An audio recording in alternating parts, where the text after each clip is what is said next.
see myself inside. Why can I get it right? I don't know. You're always watching me fall. Shadows, they like my wall. Why do I feel so small? I don't know. So I walk into the dead of night, where my monsters like to hide. Chaos feels so good inside, now I know. I lost control again. Always do the same and not to blame. I lost control again. I don't know who I am. Always do the same and not to blame. I lost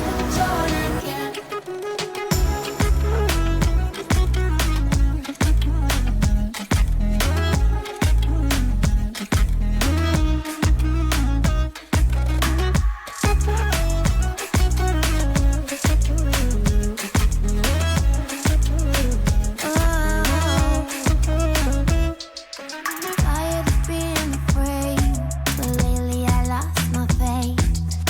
What is love without pain? It ain't home. You're watching me, but I'm below. When I get caught, I hope there's a kind of blackout that will take me home.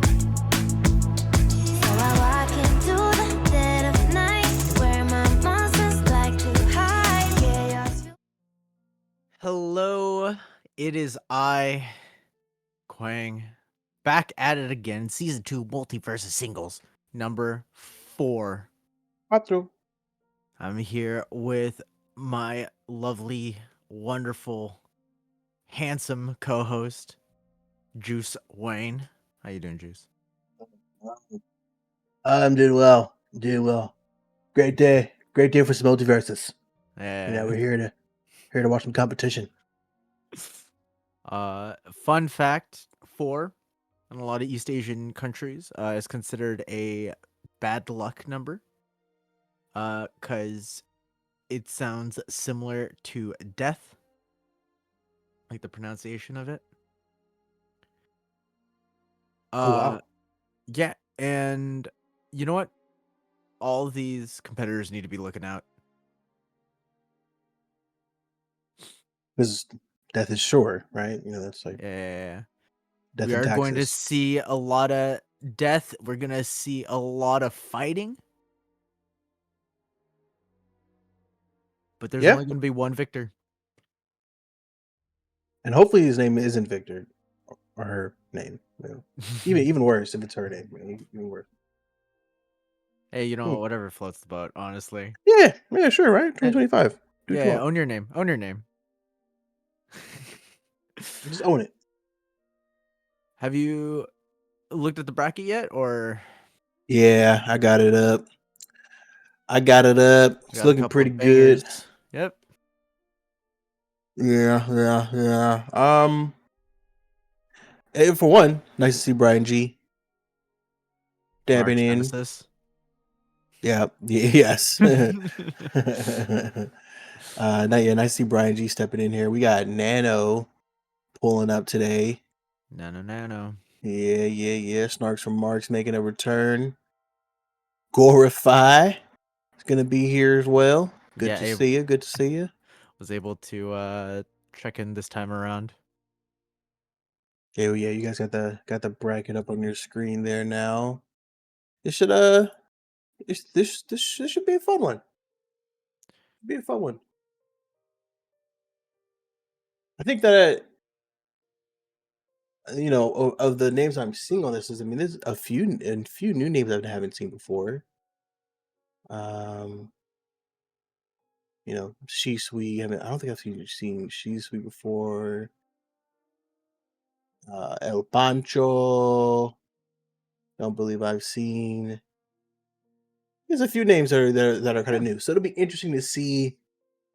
How this turns out within these matches here. Yeah, where they stack up. What's the feel? Yeah. For sure.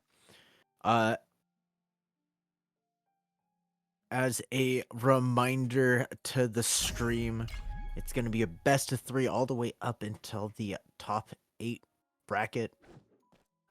So it's gonna be a lot of swinging early on, a lot of what might feel, keyword feel, like undeserved losses. People moving into the lower bracket maybe a little bit sooner than you were expecting. But Possible. what you got to remember is that there is, like I said, a lower bracket. So first loss that you have, it doesn't mean that you're out. It just means you have to be a little extra careful. Gotta As go through we it. head into our first match here, we have Gorify, a perennial, a mainstay of the cracked media MultiVersus scene, going up against Messiah. That sounds about right. That sounds about right. I think I would have guessed the same thing. Yeah. Tell me about Lola. So Lola's pretty interesting. Has a basketball similar to LeBron. Unlike LeBron, Lola can hit the basketball to change its trajectory. So it really opens up some really cool combos if you're, if you really spent time in the lab and you know what you're doing. But yeah, in some ways, kind of, seems similar to LeBron. I would say that, like, as far as fighting on the ground is concerned, probably a little better than LeBron. It doesn't feel as sluggish. Yeah. So that much is nice. But I think my favorite part is Quick. yeah, my favorite part by far is the ability to punch the ball, change the trajectory, get really weird with your combos, So Yeah, and if you Yeah. get just weird enough, you can take early stock off of Gorify. Gorify able to respond right quick with a kill off the top there. But I mean, we've seen a couple of Lola at these tournaments before, but Lola, that was like day one, maybe day two. So people weren't really comfortable using the character quite yet. But now we're seeing some definitively strong Lola gameplay coming out here from Messiah. Sure, yeah, absolutely. Absolutely. I mean, yeah, we saw Christopher's play Lola first week in a tournament, and didn't do bad. Actually made a decent climb through the lower bracket. So yeah, I mean, in my opinion, Lola's definitely not bad. Right? I mean, you can have some fun with the character. Cool kid. As we say that though, Gorify is able to get the second stock. It seems that Gorify probably had to get just a quick wake up call there. Might have started, first game just a little bit too lax, and then said, "Oh, wait a minute, Messiah's not playing games." So let's go ahead and turn it up here. So they got 124 heat though, but playing very smart, very tactical here. Good use of the grenade. Oh, Mal wasn't able to quite follow up with that, but that would have been really cool. Really cool finish if he could have worked that out. Messiah not able to find the kill on the second stock. Gorify sitting at 134. What feels like forever, as the dare into the up air does seal the deal. Man, Gorify was personally offended that he lost the first Yeah, stock. probably. Get turned up immediately after. Like, Yeah. didn't waste any time. It was like, oh, we doing that? Okay. Yeah, game one in the books. Glorified taking it. Immediately going into game two here, as we are just locking in our perks here. I don't imagine there being that big of a difference between one set or another for either of these characters, really. But when, kind of like any other Morty matchup, when Lola gets in, it just feels like she does so much damage, but Gorify is so good at avoiding the last hit, the last combo. and just survives for so long. And that's where you have to be really careful about Glorify, because Glorify's not going to let you sit at above 100 for too long. Oh He's yeah, going to find indeed. that hit, whether it's the dare, the dirt, a random bomb flying out of nowhere. You know. Yeah.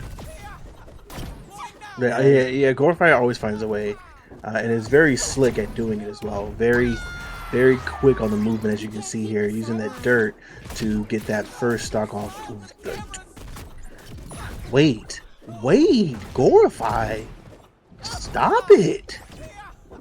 Glorify at this point is just, I mean, I don't even want to say it's spamming because it's not, right? yeah, But just so many dares coming out, and it's working.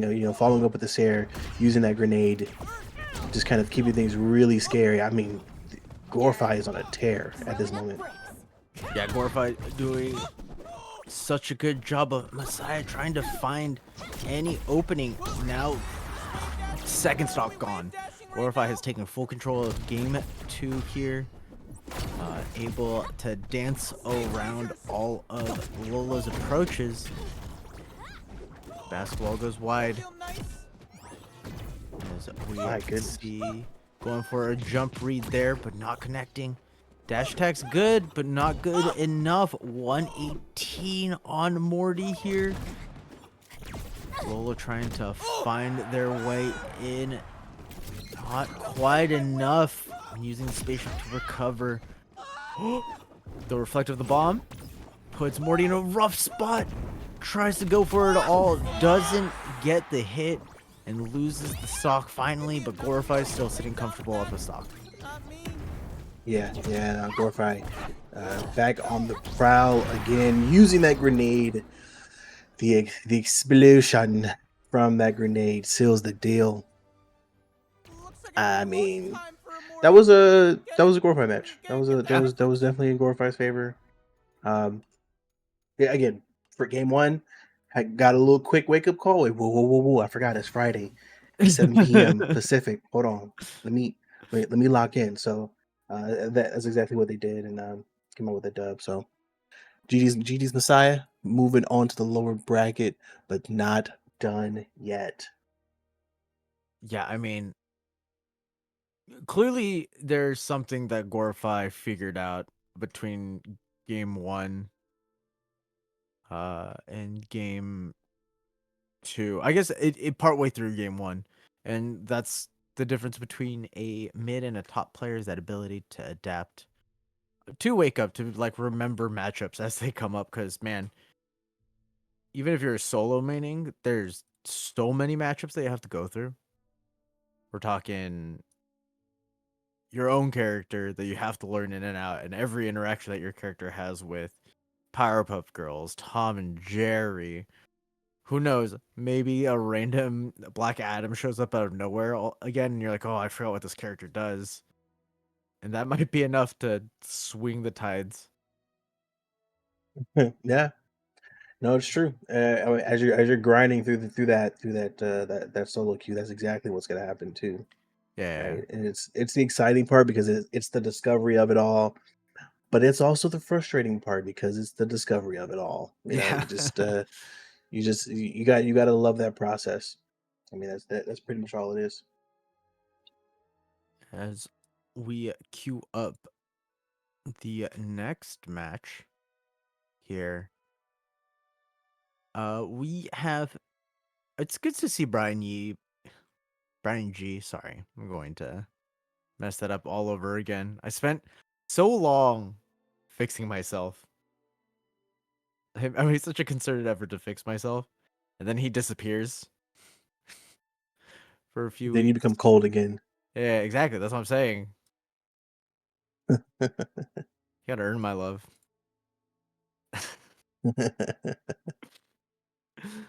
uh, but it's exciting to see him back. Whenever Yeah. people take breaks, you need to take your breaks. You can't get burned out in the game. It will. It's no good for anybody, realistically. Yeah. No, I'd have to agree, man. I mean, And oftentimes when you take your breaks and you come back, you really feel refreshed. You feel like, all right, I'm back now. I can do Yeah. this thing. And Brian G is someone who's come through and won multiple tournaments in the past, right? Brian G understands Yeah. what it takes to get to that point. Um, I'm assuming, no way. I'm gotta be playing Shaggy, right? I mean, I mean, why? shields are on. Could be playing a different character. Indeed, shields are on. That is true. That does change the Um, dynamics a little bit. yeah. Fair point. So now Brian G's an Iron Giant main. Let's go. Let's go. Show us the goods. Man, that would be Yeah, a it'll be interesting to see wild what it. switch. I know, right? Shaggy to Iron Giant. One could only hope. I miss those days, man, when we used to have, 3 Shaggies in top 8. You know what I mean? Do Those were you? the days. Do you Not really? really. Not Okay. really. All right. I mean, you had Brian G, we Had had to check. Fat Pack, Yeah. and who were the other Shaggy players? All of them. Right? Brian G and Fat Pack are the two that immediately come to mind, but there's for sure Yeah. more. My brain's not Yeah. working right now. To be fair, those are the Uh, two like big names, especially more recently. yeah. Uh, Yeah. Fair enough. Fair enough. So it does seem that for this particular matchup, we're going to be seeing Brian G on Shaggy and Mola yeah. on Steven Universe. Steven's Hmm. been showing up. Oh The yeah, Stevens have all been coming out of the woodwork. Steven has always been nice. That's Right? We fair. had Yeah. Moises and Former Yeah. used to go pretty crazy on Steven Universe. So this should be a fun matchup. I mean, when you're playing Steven Universe, your goal is to kind of keep, I don't want to say keep space, but just manage space. It's not necessarily about playing like Morty where you want to get away from someone, but Sure. you kind of want to force people to play into your style of game using the shields specifically, um, and of course the rose bomb. Of And course. in Yeah. Yeah, and in Shaggy's case, it's the opposite. It's I'm in your face. I'm Canelo Alvarez. And catch these Joey Daddies. Yeah. So we'll have to see. If Brian G's aggression is able to just be too much for Yeah. Mola's spacing. Is this the first time that we're seeing a Brian with shields? I think it is, right? Yeah, definitely. Oh yeah. We'll see if it's the same menace as we've seen in the past here.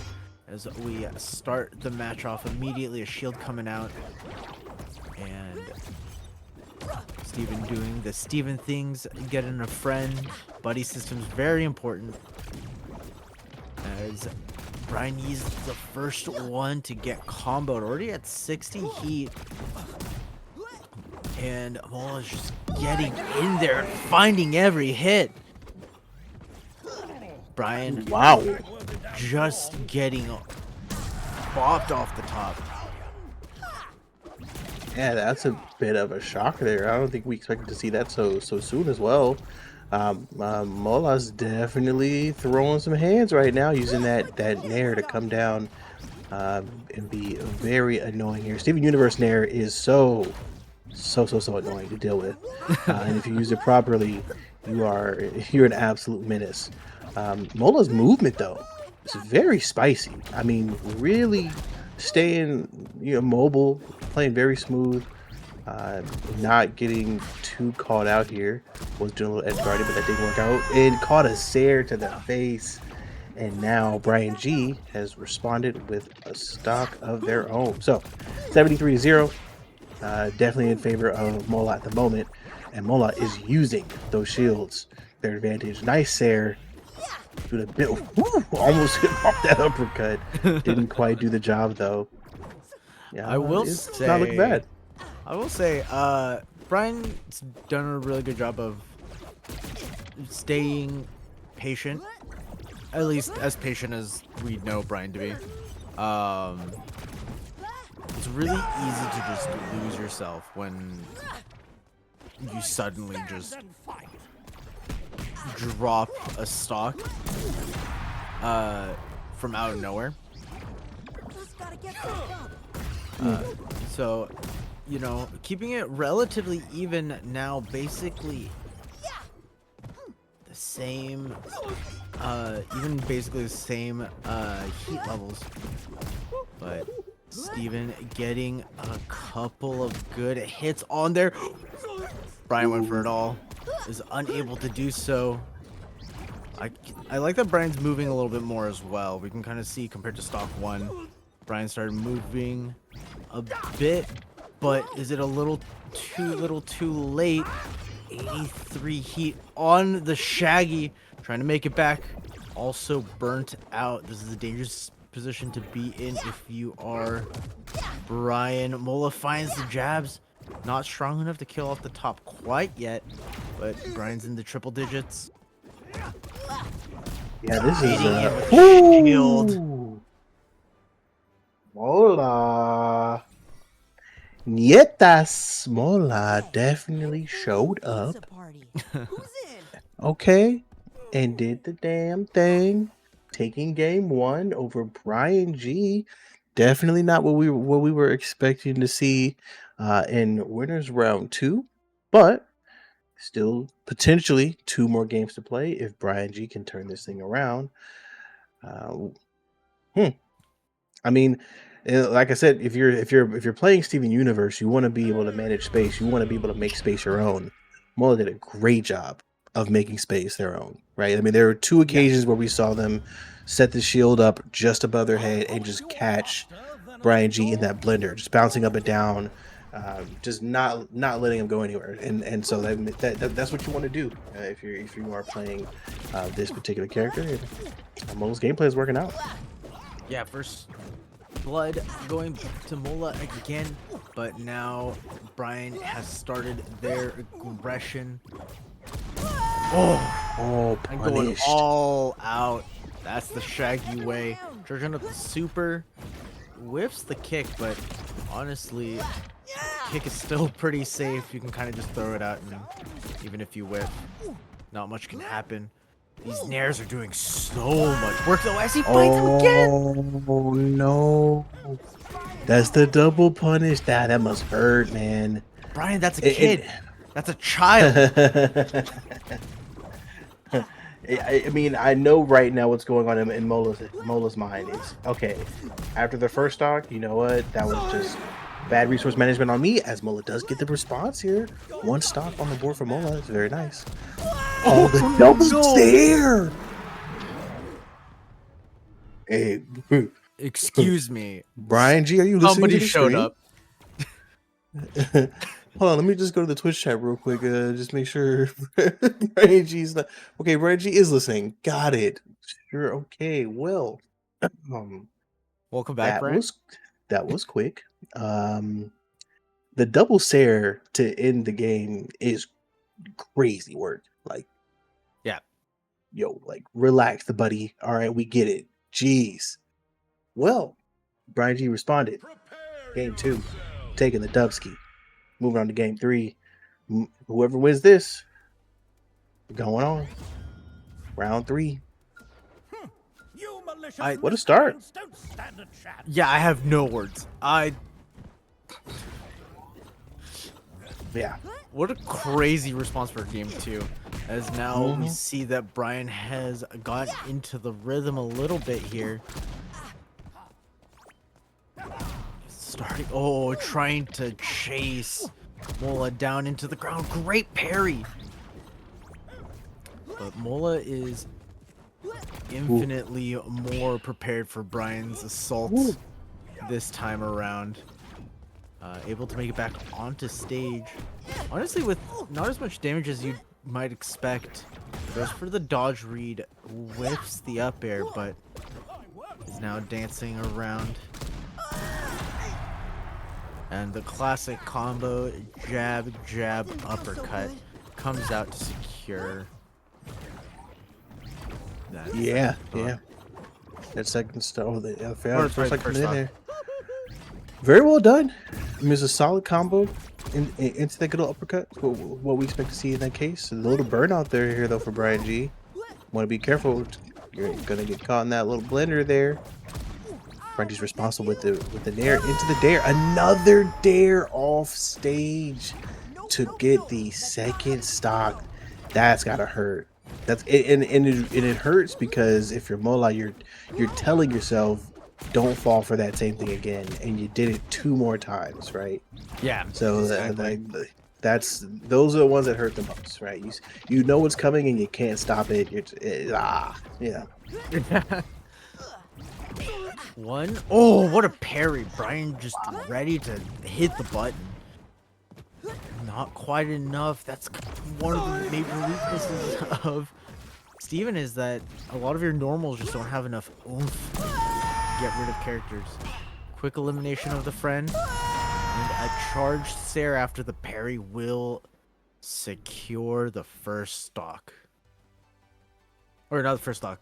I'm all over the place. I am high. The caffeine hasn't kicked in yet. After the First, first talk, you said it was the second one. After the third talk, you said it was the first one. hi, good morning.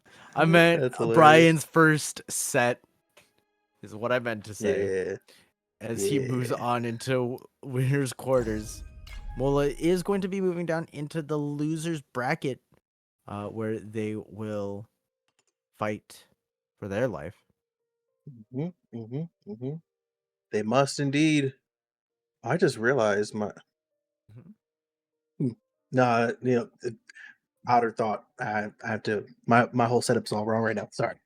You're good. But, you know when you have an inner thought and then you say it out loud, and you're like, why did I say that out loud? That's what just happened. That's what just happened. It's okay though. Never. It's I okay have though. no idea what that feels like. I'd have no regrets. Does Brian G not want to do your tasks? Just Brian mid trying mid mid tier just behavior. mid-tier behavior. Mid tier Damn. behavior. It's crazy. Damn, I'm getting called out like that. Wait, are we gonna see J Dog take on Snark's remarks in the next matchup here? Did J-Dog Is knock Nano into the losers bracket? is this happening right now? It's crazy. You know, it was funny. I actually played J Dogging when a while back when he first downloaded the game. He's Mhm. actually a lot better than I thought he was gonna be. Because it's like your first 1 or 2 games, it turned out to be actually pretty decent. I was like, damn, bro, you kind of kicking my ass right now. Uh, He's got the mind for it. hey, I talked about the Black Adam, and the Black Adam showed up as Fixer and Snark's remarks go head-to-head in our winners quarterfinal. Fixer did knock Nano into the losers bracket. And now has to go up against Snarks' Beetlejuice. 2 characters you don't see a lot of. I think if Snark's remarks didn't exist, I don't know if I'd ever see another Beetlejuice ever again. Christopher's did try it, and it worked for a little bit, Yeah. but it didn't last too long. As we Didn't see, last too long. immediately putting up the anti-projectile field, and playing a little bit of keep away, but it's really hard to get away from Snarks. Even though Beetlejuice is that fast of a character, Snark's remarks is going to chase you down like I was gonna say like a cheetah, like a predator cat. It was an insane attack right there. Snarks is moving so fast that you would think that Beetlejuice has so. Ooh, the parry on the neutral. Is that attack? true? Oh no! Is the double stun true? That's insane. I suppose. It has to be. Yeah. Listen, it's like every week that we watch Snarks in these tournaments, it's like he gets better and better every week, man. Like you see something new come out. Man, this is very impressive play here. Fixer, big shout out to Fixer for playing Black Adam. You know, Black Adam is not necessarily known for being an amazing solo character. Really good in duos, but not necessarily known for being the greatest solo character. So you know, this nice way to get this air, and that is the one attack for Black Adam that you want to watch out for. That Sair over 85 is dangerous, depending on who you're going against, and because Black Adam can fly. If you get some good hang time on someone with this air, you can follow up with with your flight and kind of just track them midair. So it's a really good tool for getting some good stocks here. Yeah. He is burnt out, so he has to be careful. That might do it. Snark's really catching Fixer on the corner with those parries. You have to be a little bit careful. Now, especially going into game 2, now that you know that Snarks is kind of throwing those out as they're recovering. Because huge reversal tool. Getting the parry into the charge stun, basically allowing Beetlejuice to do whatever afterwards. Yeah, basically, at this point, Fixer just needs to stop with the ground at neutral. Yes, it would have been a lot of wow factor to it if you would have hit that because that attack hurts so much. Yeah. But Snarks is seeing it. I mean, and it took so long for that attack to go off. So, oh no, parried the follow up on the Sair. That could have been dangerous if Fixer was able to follow with more Sairs there, but didn't work out. Keep an eye out for. Well, I was gonna say Snarks clearly knows this matchup. There's like so many small follow-up things that he's just parrying so confidently. You're saying, yeah. Oh, and again, I mean, as Snarks is able to get that first stock, the thing about Black Adam, many of Black Adam's attacks, just they're so slow, and so you kind of have to be cerebral and think ahead of the attack. So as long as you play Black Adam or you understand Black Adam's kit, you can kind of just know what's gonna come and be ready to counter it. Right there, I assumed he would have used Dare to try to spike him off, but didn't work out for certain in this case. Nice counter into the Nair. Ooh, couldn't quite get the Sair. That for sure would have been a stock if that landed. Yeah, I mean the only attack here. The only attack here on Black Adam that really is fast is that Sair. I mean, Dare is slow, Nair is slow. Everything is so slow. So again, it's all about just being smart with your technique. Let's say Snark's really hunting for these stuns, kind of as a low risk, high reward play. It's kind of almost goading Fixer to approach. Like, I know you're Black Adam. I know that your moves are slow and that my stun is going to beat it. Yeah. I'm gonna force this out. Yep, let's force it out. But That's all you gotta do. damn, Snarks is looking good. Yeah, every week, man. Snarks doesn't disappoint. Always comes through. Always shows up. He's got the skill to pay the bills. Bills are paid. So very well done. GG's to Fixer. Moving into the lower bracket. And Shout out to Yerba Mate. those are really good. Every brand of Yerba Mate is so good. Yeah. I came prepared this week. As we go ahead and take a quick look at the bracket, we can see here Brian is going up against Malcrack. Snarks just taking it over Fixer as they finish up their their tasks. Gorfy Mm-hmm. and is that Emlik? Someone let me know how to pronounce names. I'm trying so hard. Uh, I have no idea. and El Pancho takes it over Soy Tony 777 Soy Tony. to move into winners semis. Our first top 8 player, El Pancho, playing the Finn. Very nice. If we Very nice in the Finn play. yeah, man, I feel like Finn's been so hard. I don't know. I'm trying to think of who the last great Finn has been or was Uh, that we had. Because I just Flo Coco comes to mind. yeah, I was gonna say it has to be Fuecoco, right? I'm pretty sure there's one other.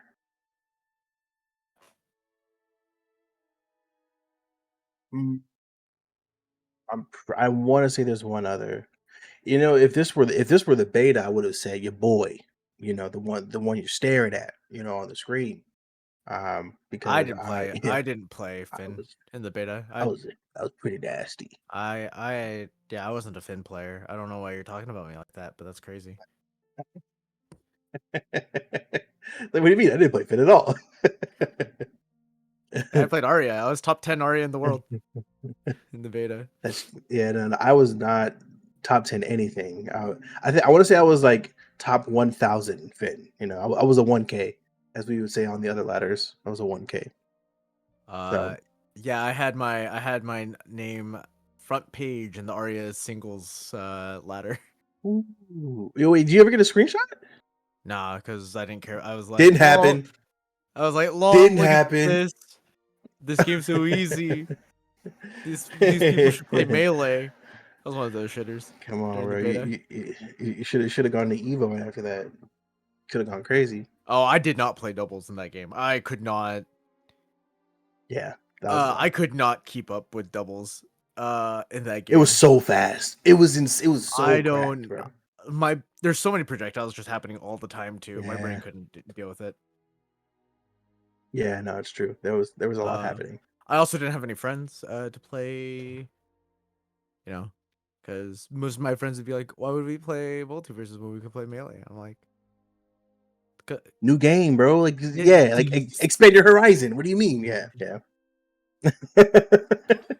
Yeah, no, I get it. I get it. so I personally enjoy playing like finding new games within the genre just to see is this game better? Because if so, then I can you say, well, that game sucks now because this one's better, you know. But you know, it okay, is what it is. It is what it is. I'm gonna take you on a tangent here real quick. Juice. Uh 'Cause oh. I need to be upset. You want to know something? One of Yeah. my employees, the people that I watch over regularly, has never watched Friday. What? He's a hip hop fan too. Never watched Friday. He is Where is he young. from? He's from LA. His dad worked at Atlantic Records as like a promoter. So his dad failed him. Yeah, that's what I'm saying. I'm like, how have you never watched? That's insane. Someone in your family failed you. If you're Yeah, from LA and you've never seen Friday, yeah. Especially when you're that close to the scene, you know. yeah, That's yeah, that's the problem is that like I said, his dad worked in the scene. yeah, yeah. I mean, listen, as someone from LA, there are as for the culture, there are a, a, a handful of movies you have to watch. You have like you cannot say I'm from LA if you haven't seen X movies, and one of them is without question Friday.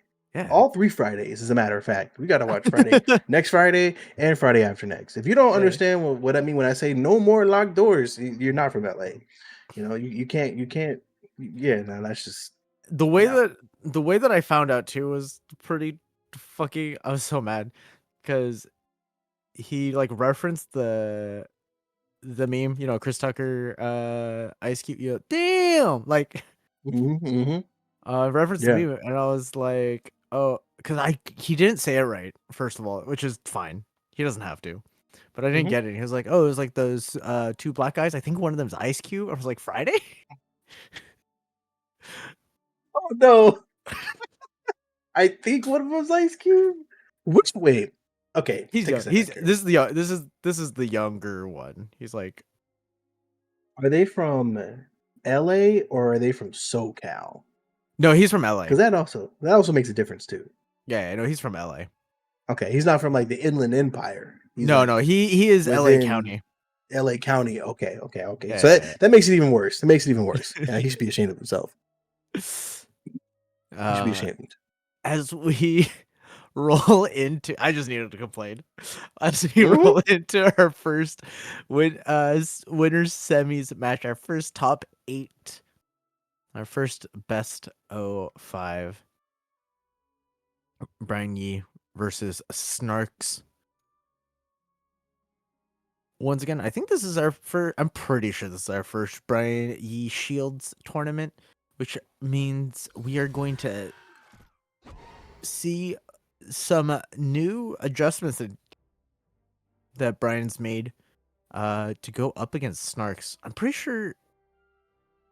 Man, I have my timeline so mixed up because it's been so long. There's been so many tournaments. But I feel like the last time Brian entered, Snarks sent him to losers. Am I wrong to think that? I cannot remember. However, if anyone can send Brian to losers, it is Snarks.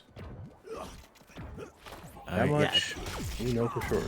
it's definitely a whole different beast with the shields on, and it's something that you have to constantly keep an eye out for.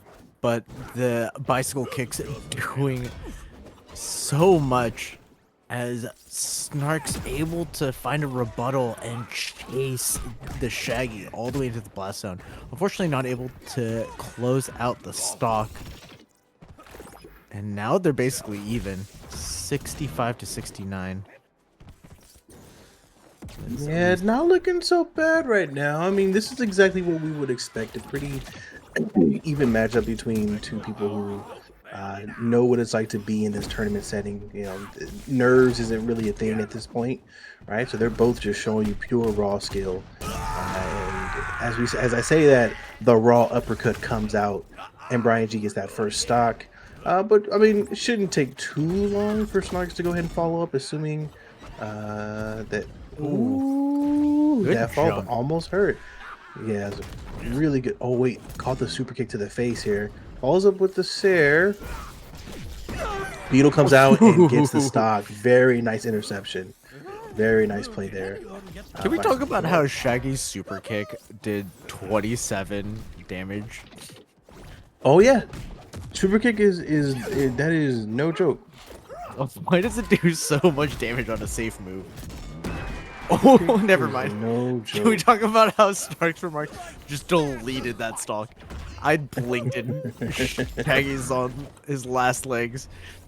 Yeah, no, this is bad. Definitely not what we were expecting here. But Oh, finds the dare. there it is. The super kick comes out again. It does so Already much at damage. 28. The stun, double stun, uppercut. Ooh, can't quite follow with this here.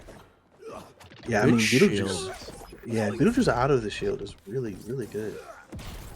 Yeah. I mean, that's a big thing that Shaggy doesn't get free reign anymore, is just being able to approach with the jabs. Since you have the shield. But Brian finding other creative ways to find the hits. Good weight! Oh, the read. Clutching out. Game number 1 goes to Brian. Yeah, what a read there from Brian to get that uppercut. That was really good. I was impressed to see that. Of course, what we expected from game 1, both players going hard, really putting it out there on the line. And now we're in game 2. Don't forget, this is a best of 5 series, so we're gonna need to win 3 matches to move on to the next round. Nice Sair coming out there from Brian G into the double Sair, not the triple Sair. 1, 2, 3 ABC as the most shaggy combo comes out and eliminates Beetlejuice right off the side. Good weight from Snarks though. Immediate response. Stocks are not safe between these two players. Don't leave your stocks around me, true player, for real. Oh my god! What is going on here? Brian figured something out, and they've decided to turn this game into a combo video instead, actually. Taking turns. Ooh, And I was good thinking poke. anytime. Good poke with the beetle. Bomb doesn't connect with the Sair. Look like as Ooh. a good dodge, getting away from the spike, but Brian finds the dare. He's able to get a lot of damage off onto Snarks. Dash tag pushes Beetlejuice off stage. Turns out Beetlejuice is gluten-free, and that sandwich pushes him off, setting up the edge guard situation and netting Brian G that Well done. second game. You know, I thought that the parries were behind us, you know, when we left season 1. But there just are certain characters, certain players in this game who still know how to make that happen. I don't know And how here we many are. times Brian has put up a shield, but I could tell you how many times he's landed a parry. Yeah. Indeed. Yeah, no. I mean, there were some matches that we've casted where it was just like, wow, look at that parry. Whoa, another parry. What did you just parry again? Like, wait, okay, all right. Parry might be a little broken. All right. So yeah, again, this is gonna be a best of 5 series. So we are waiting for I'm not sure what's going on here, but maybe we're just waiting for Snarks to get back in the lobby so we can get going again. Dun, dun, dun, dun, dun. So I can't. Sorry, I apologize, Justin. That is a copyrighted song. should we sing the Jeopardy song while we're at it? You know, just go ahead and Eh, do it. we can't sing Happy Birthday now. Happy Birthday is in the public domain, so. Okay, we're back. No DMCA strikes for us today. Not yet. Let's get us back in the lobby so we can get game 3 going.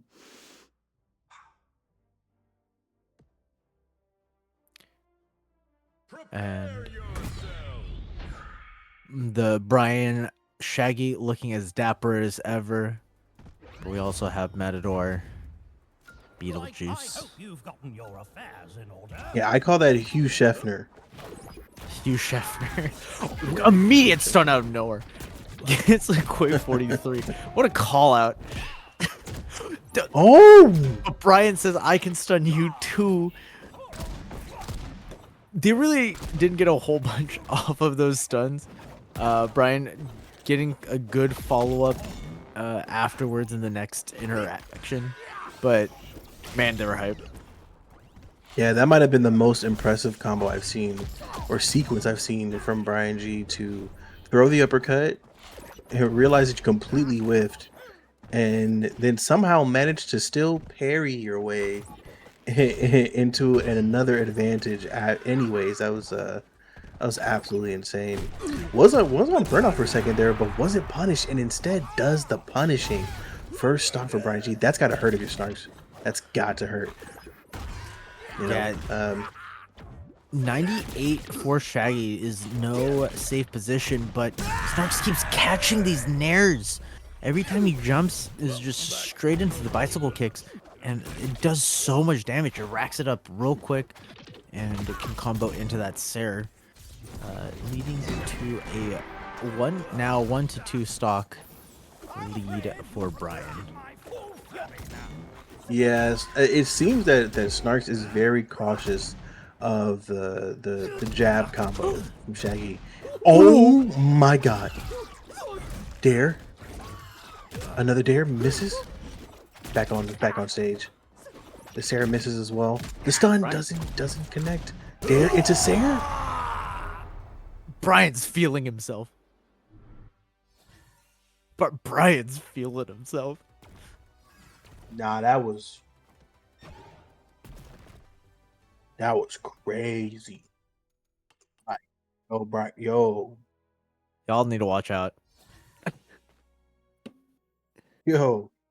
All right, Brian. Big boy stepped into the tournament. Somebody's feeling himself. You know what I mean? Well, that's that particular series.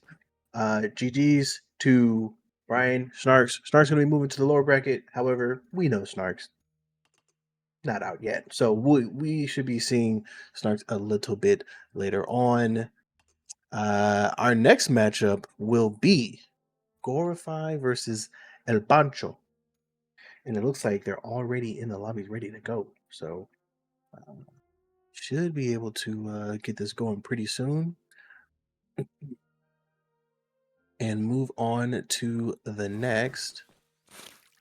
Now, Gorify has fought his fair share of Finns. Oh yeah. I'd also like to call out once again that Gorify apparently plays on mouse and keyboard, if y'all forgot. Oh, that's right. I need to put that out into the Forgot about world that. since we're watching a Gorify for the first time in a little bit. I forgot about that. Now, where did I leave that snake lady? Okay, Yeah, let's get it started. That being said, Gorify is definitely a different type of Morty. You can see him just launching himself. Hasn't thrown a single projectile quite yet. As El Pancho does a great job of taking the turn back. Now just comboing Morty back and forth. Clean 82. And the dare sends him straight down. El Pancho is looking good. I wish you could see my face right now, because these combos coming from El Pancho are crazy. Someone's definitely labbing. As Gorify is able to get the response here, use that up air to get their first stock. Nonetheless, El Pancho is back on the attack, trying to get some more combos going here. Shield comes out, doesn't work out. The grenade doesn't connect though. That would have been huge damage if it did. Yeah, now we see that dirt doesn't do much, but the shield does help Gorify. It's interesting to see how attacks that would be punished are no longer not necessarily the case any longer because of shields. Woo! Wait, stop, dirt. Gorify continuing the pressure. Even with the shield, it's so hard to get away from Gorify's onslaught, especially when you're on stage or off stage, where you can't put up the shield to block. Yeah. Oh, good dare. Able to sneak back onto stage. Gorify putting on the pressure. Once you're in the corner, it's so hard to get away from him. And good shielding. So the bread and butter slash into the backpack. Yeah, very very good comments coming out of both players. I mean, obviously we've seen Gorify work before, so we know what he's capable of. But El Pancho really showing up here as well in this match. Gorify though able to take game one using that good old up air, finishing things off. So this is definitely said to be a good series. Well, welcome to the semifinals. Prepare yourself. Yeah, I mean, man, what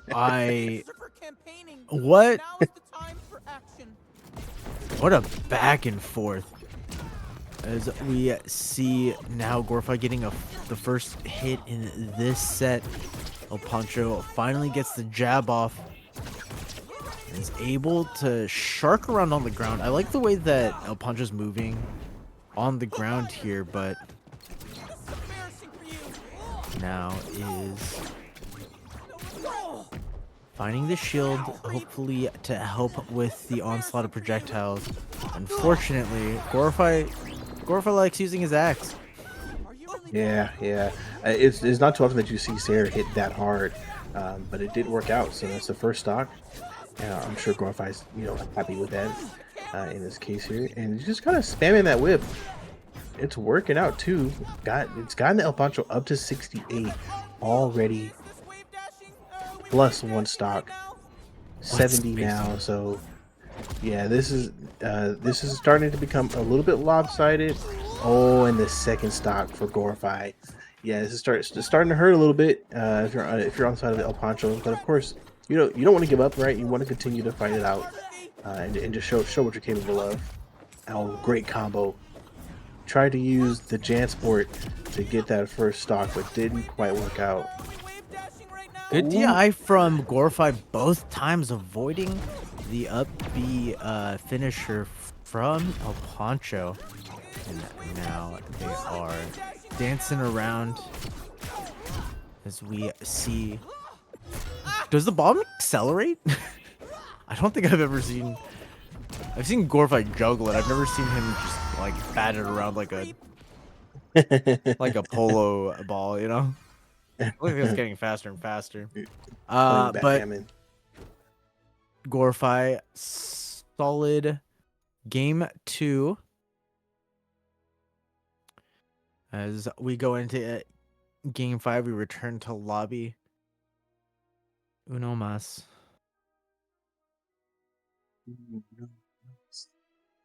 No más. No más. Yeah, the combo play from El Pancho is very impressive to see. However, it seems like Gorify is definitely more so having their way in this matchup, getting the combos that they want. The dirt working out far too well. It's tough, man. Plus, Gorify just moves like a Tasmanian devil, throughout these maps. So it's sometimes just really hard to keep up. Yeah, I mean, Gorify moves so much considering the character archetype. Right? Everyone, especially early days, everyone's like, "Oh, Morty's such a dirty little zoner, playing keep away from me all the time. I can't approach him. He just doesn't let me approach him." Meanwhile, Gorify's flying at Mach 20 across the stage at you. Yeah, no, it's the aggression is definitely impressive to see when you kind of counter that expected play style. Oh, the double grenade! Oh, don't you do it! Oh, that would have been insane if it worked out. That killed the 74. Ay. I mean, it is Finn, right? Finn is a very light model, so you do have to be careful with. I imagine that also got tripped up by the DI a little bit, but yeah, Gorify not stopping with the onslaught here, chopping him down. And now El Pancho's on the one on the back foot. Columbus coming out, helping Gorify poke a little bit at Finn. There's the standard combo. Yeah, there are some wild punches that El Pancho's throwing out that aren't too calculated as he get the first stock here. And I think that it's not working in their favor. Gorify's taking advantage of it. So I mean, if anything, maybe fake some attacks and see if Gorify kind of bites for that bait and then punish afterwards. But much easier said than done. Yeah, for sure. That being said, actually, El Pancho's been doing a lot better of spacing outside of Gorify's attack range. And as we see the momentum slowly shift into El Pancho's favor, but it might be too little too late here as Gorify starts their aggression again. Great shield coming out of Gorify, blocking that attack, but stock counts even. El Pancho at 91, and Finn is the character that can do it. random stock. Gotta go to Finn, right? And Gorify confirms that final stock to take game 3 and winning the series. Congrats to Gorify. Moving on. Winners final. El Pancho, though. Very impressive. Very well done. Like what I saw. It's good stuff. Just we'll have to see how things work out in the lower bracket going forward. How many times have we seen Glorify Brian Yee in winners finals? At least 5, 6, 7, Too 10. many times. Too many times at this point. This is gonna be a pretty intense matchup. Two very aggressive players. Love to get in your face. Don't really want to give you time to think. Yeah. I wonder if Gorfai might play a bit more reserved just to avoid Shaggy jab combo. But we'll have to see. Yeah, I mean, We shall have to see. shields kind of help both characters out, right? You can avoid dirt into grenades, into a lot of that onslaught as the Shaggy player. But also Shaggy doesn't just get to fly at your face for free with those jabs. That was a major pain point for a lot of people in with no shields, is that Shaggy can actually just kind of dodge attack. No shields, is that Shaggy can actually just kind of from a half screen away and just whiffs it. It's fine. It's true.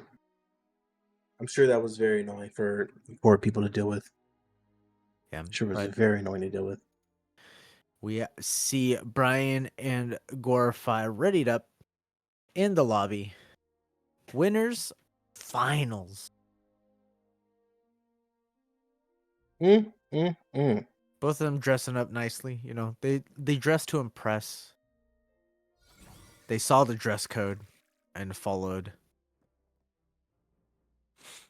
Yeah, I mean the only difference is that in this case, Morty's trying to take over the world. I think Shaggy's just trying to smoke some cigars. What's the difference? President Morty. That was deep. That was real deep. Real deep. As the first hit goes immediately to Gorify, Brian trying to start the aggression himself, but gets caught with a small projectile to the face. Jabs coming out, not able to get too much more. But then, lands the nair into the full combo. Super kick going straight through those grenades. What the heck? That was so fast. Like, how? So, I mean, I suppose it definitely is a downside, right? I mean, having the light character model that Morty does have, right, and getting hit by a bruiser like Shaggy, you really got to be mindful of what you're doing and when you're doing it. And Brian G is no chump when it comes to playing Shaggy. So, yeah, it's a little bit concerning. A little concerning, but it's okay. It's not over. Ooh, with the AO, gotta give it the BM too. Yeah, gotta take a little dirt nap right after that. I see you. I swear, man. Morty and Velma have the best crouches in the game. Because if you're crouched with Velma and you move while you're crouched, it'll look like she's like looking for her glasses. She's like crawling looking for her glasses. It's amazing. Really designed that well.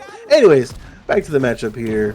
I mean, both players just handing out Joey Daddies for free for the Lolo. I mean, this is exactly what you expect from both Gorify and Brian G. Nice dare coming from Gorify, trying to get that second stock here. But Brian G back on top. There's the dirt into the up air. Not quite. Oh, the uppercut double. Instantly gets Grant that second stock.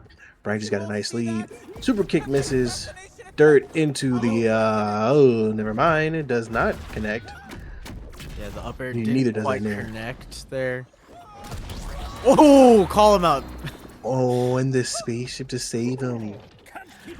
Glorify. Every time someone launches himself at Brian, I get a little nervous that a pair is gonna come out. We've seen it time and time again. But yeah, now we have Brian throwing out the nairs, trying to force an option out of Gorfy while he's off stage. There's the force. The dodge doesn't quite get through the nair, and Brian is fishing for Mortys, and he caught one. It's just the constant pressure. I love a victory podium. Excuse me. It's just a constant pressure. It's like no matter where you go, I'm there. It's the Full House theme song, right? It's just everywhere you look, you'll find me.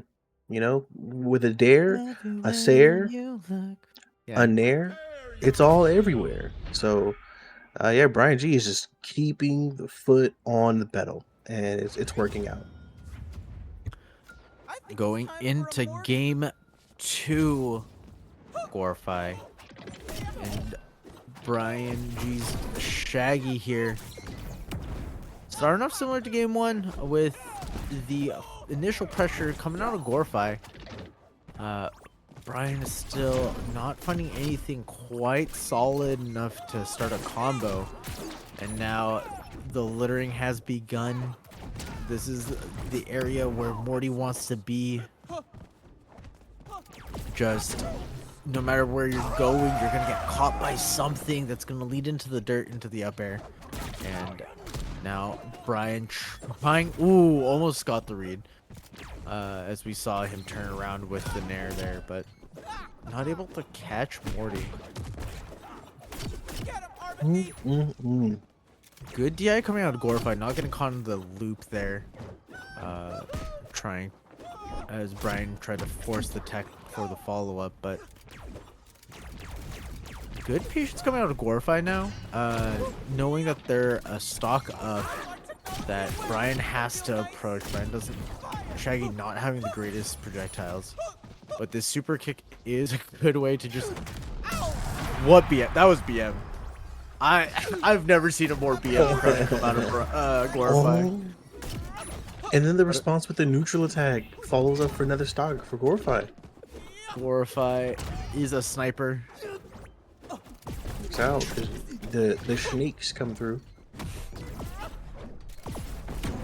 This is intense, man. It's just going crazy. Yeah, both of them just swinging at each other. Nairs connect from Brian G as we see the pressure not letting up. Brian trying to not let game 2 get away from him. But Gorfy trying to slow down the pace of the game a little bit. Creating a little bit of space. Able to catch Shaggy mid-air with the dirt, but somehow is the one getting punished for it. Jabs connect, not quite high enough. It was so close to killing. But now Brian at 88 needs to take 2 full stocks. I guess not 2 full stocks. A stock and a little bit of change. Has super kick charged up here. Not able to catch Gorfy on the ground with the super kick. Catches the air dodge with the nair. Ooh, the spaceship actually messing up Brian's movement a little bit. As he tries to dance around the projectiles. Here. Catches. Gorfy's at it? Oh no.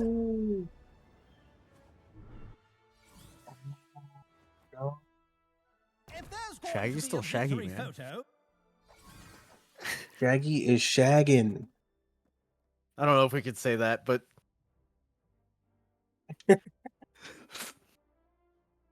wow, that's got to be a heartbreaking loss for Gorfy.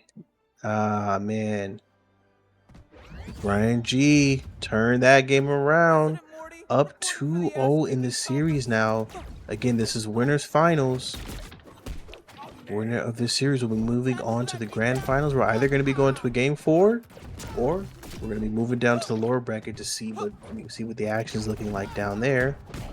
But for now, Brian G putting on the aggression, trying to get some combos going. Shields coming out, grenades getting bounced. It's just coming out. That must really hurt.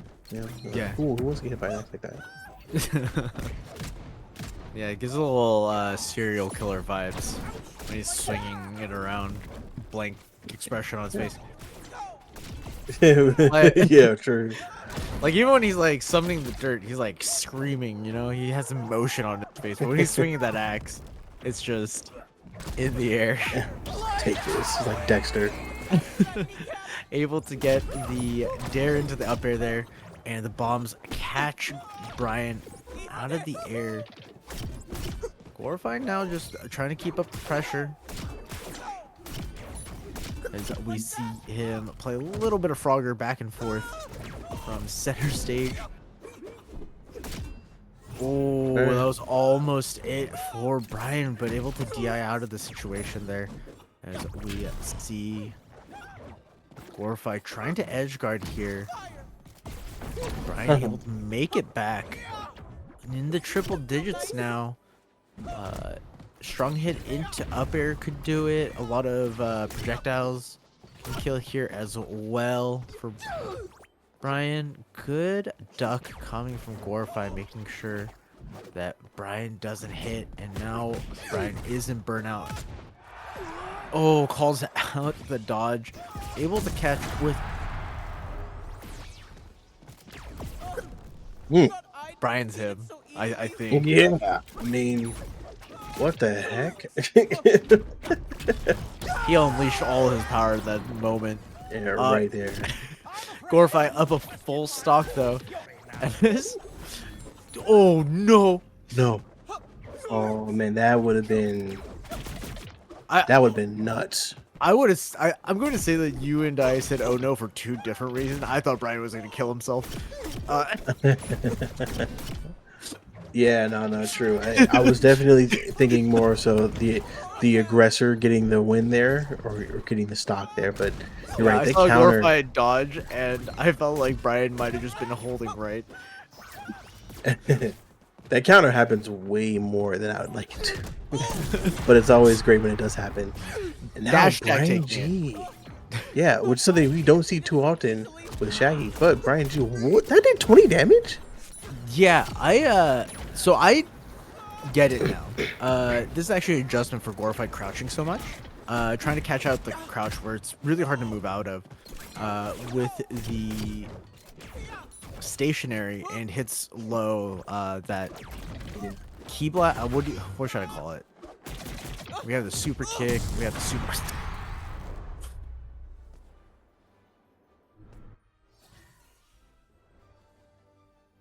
Like never a doubt in my mind. I mean, Brian. dude, Brian is on something right now. Brian. That's 2 games in a row coming back from being down on stocks. That's tough. That's tough. Congrats to Brian G. Glorify will be moving on to lower bracket, but not out of it yet. We will be seeing Glorify later on. Welcome back, Brian. All right. All right. As we move into the lower bracket, we have Mr. Fat Cat here playing the Finn up against Fixer. Interesting. Who pivoted to the Shaggy. Interesting. Prepare yourself.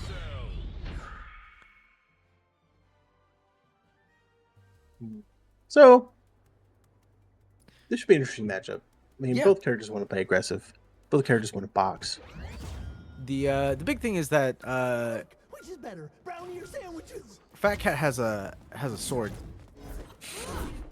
Yeah. and a backpack, and it can affect a lot of trades, especially with that forward strong, the forward attack and the up swipe there. Yeah. Just really just catches. It comes out so quick. It can catch a lot of whiffs. As we This see is true.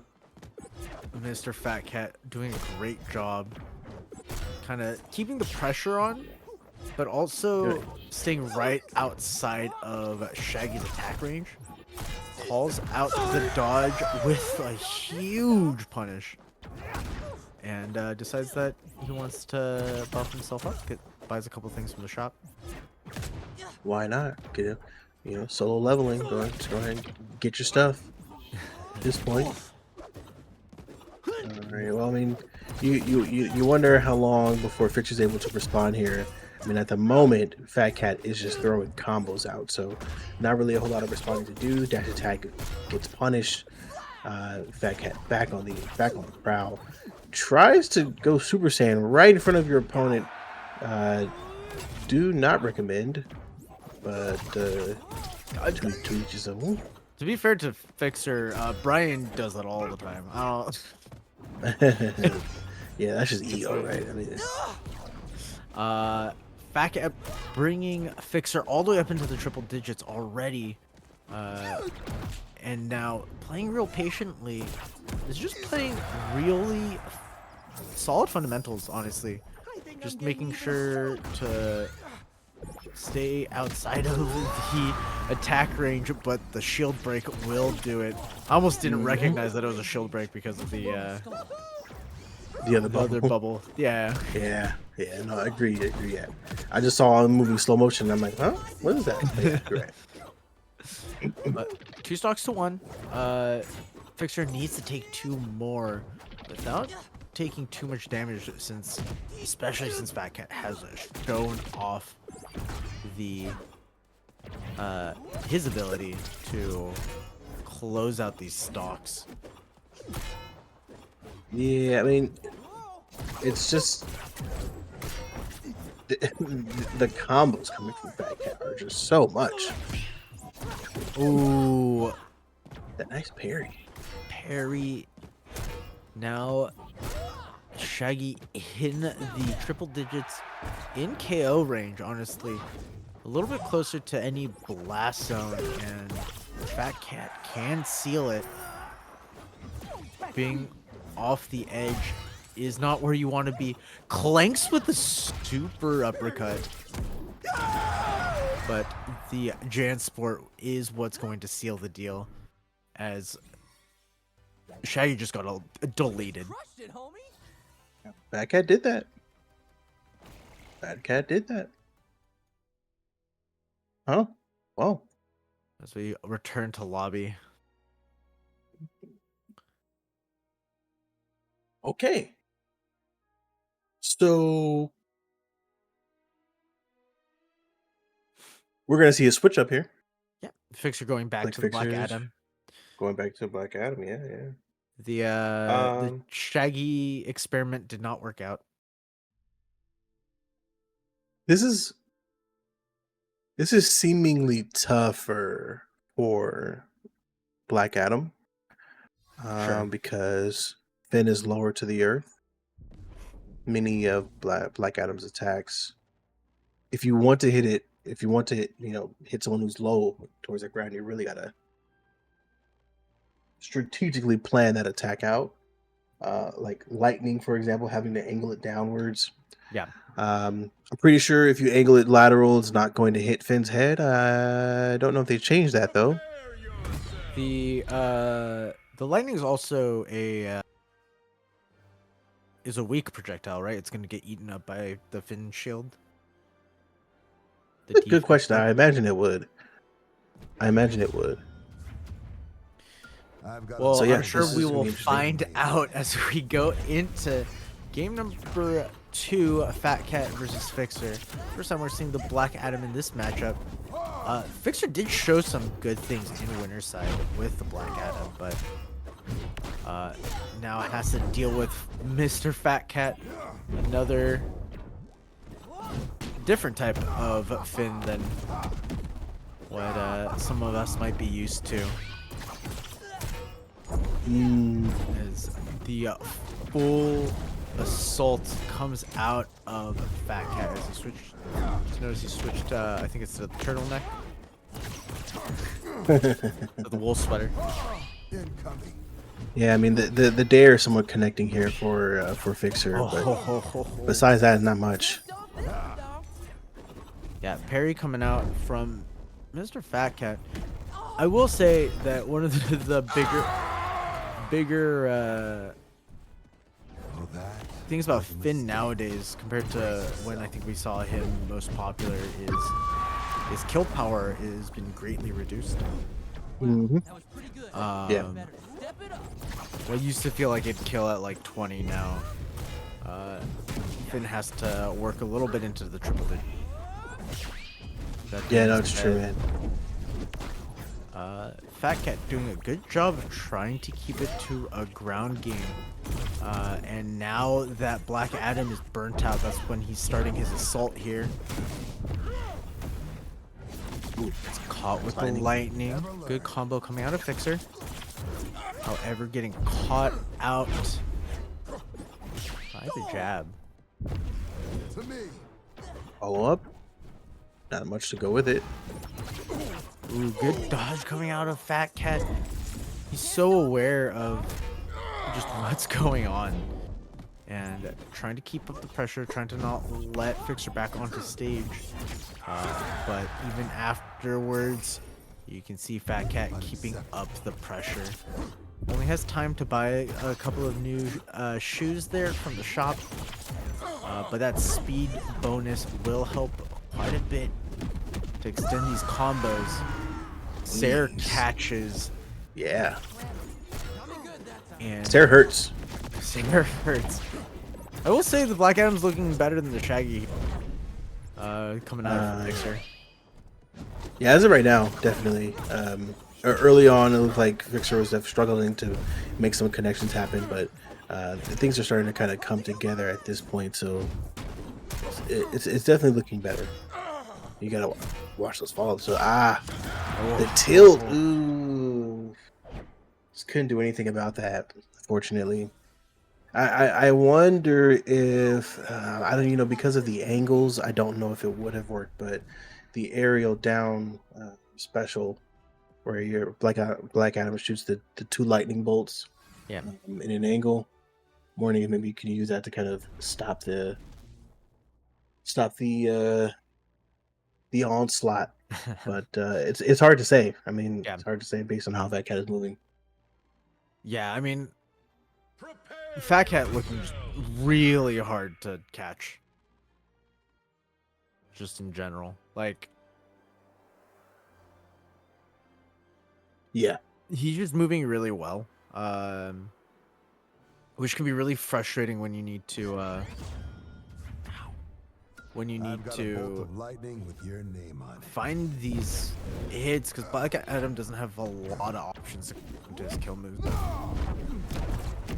He can get the damage down, but once Finn's in the triple digits, if you're not catching him with the Sair or just a raw strong attack, it can be rough.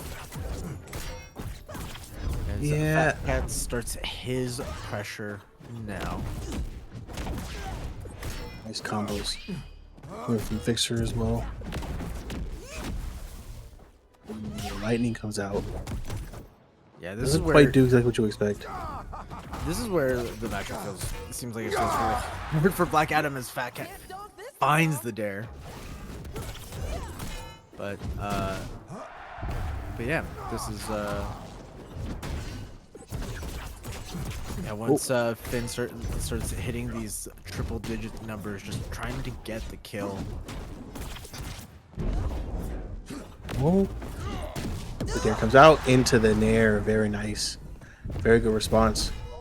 Sometimes that can be a little bit harder to connect. It's not always true, but it did work out in this case, so that is good for Fixer. The blender moves now. Trying to put some aggression on here with the edge guard. Sarah doesn't come through. Another nair though. Clippity clap. Oh no. Gets punished here. Nice combo coming from Fat Cat. We got Fixer sitting at 98, so getting to that kill range here. Of course, Finn's gonna need something more aggressive to get a good stock here. But at 118, we are getting to that point. Those grounded tilts do hurt, so eating one too many of those will send you into the blast zone. But Fixer is definitely trying to play it safe here. The misses, catches the Jansport to the face.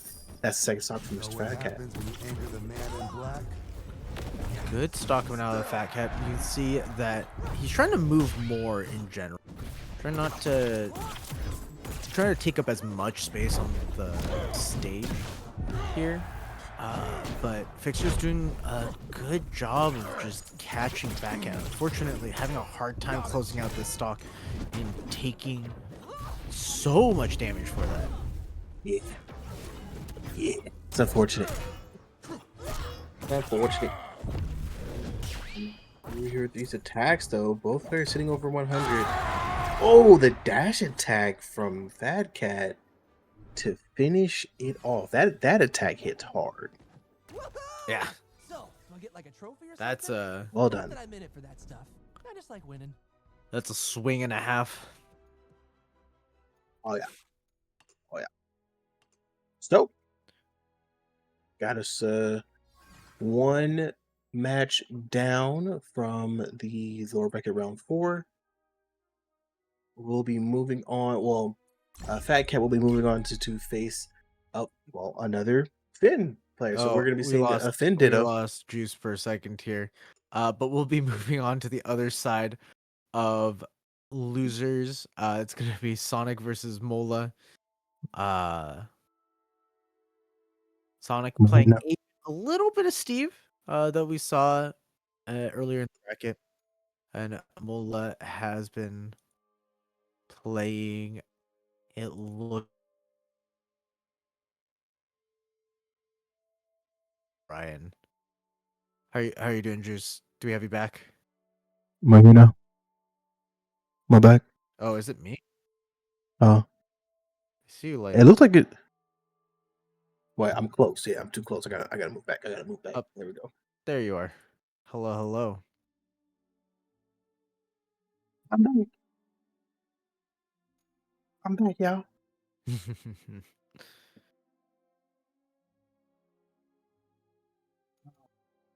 as Does we look are like we're looking at Nubia.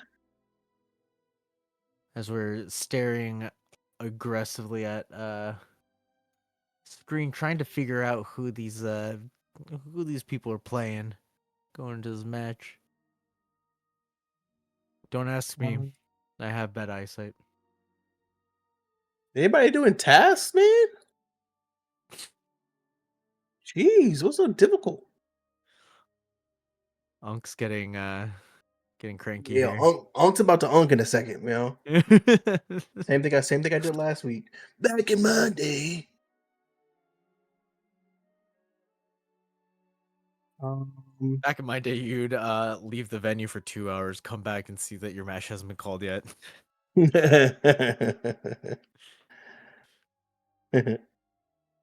yeah, man, this has been pretty interesting so far. Seeing a Black Adam come out was very nice. I mean, that's for someone who has Black Adam as their B character. It's always cool to see that kind of representation. It's just tough to kind of make that work out in a solo situation. And as I say that, we see a potential newbie pick coming out. So be interesting to see how this works out. Um, Sonic will be going up against Mola here very, very soon. Oh, I believe in the last matchup, Mola. Who did Mola play in the last matchup? Why can't I see their name all of a sudden? Mola has been playing Banana Guard and Steven Steven. Universe. We saw Yeah, yeah, him go up yeah. against Brian with Steven. Mola now pulling out the Shaggy. Aquaman? Just going through the gauntlet here. Ooh. Maybe. Not against it. I'm not against it at all.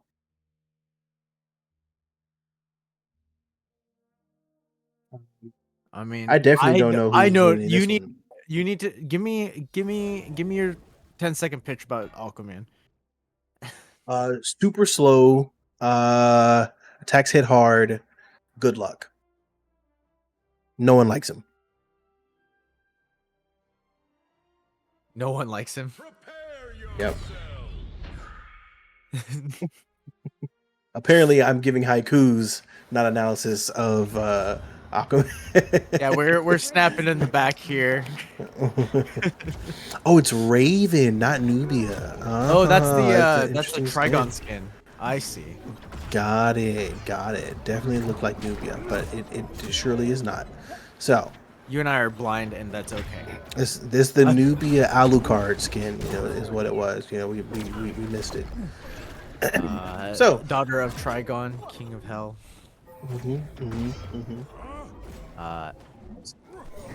Yeah, I mean, I would say this matchup pretty much should favor Raven, but we'll have to see how things fare here.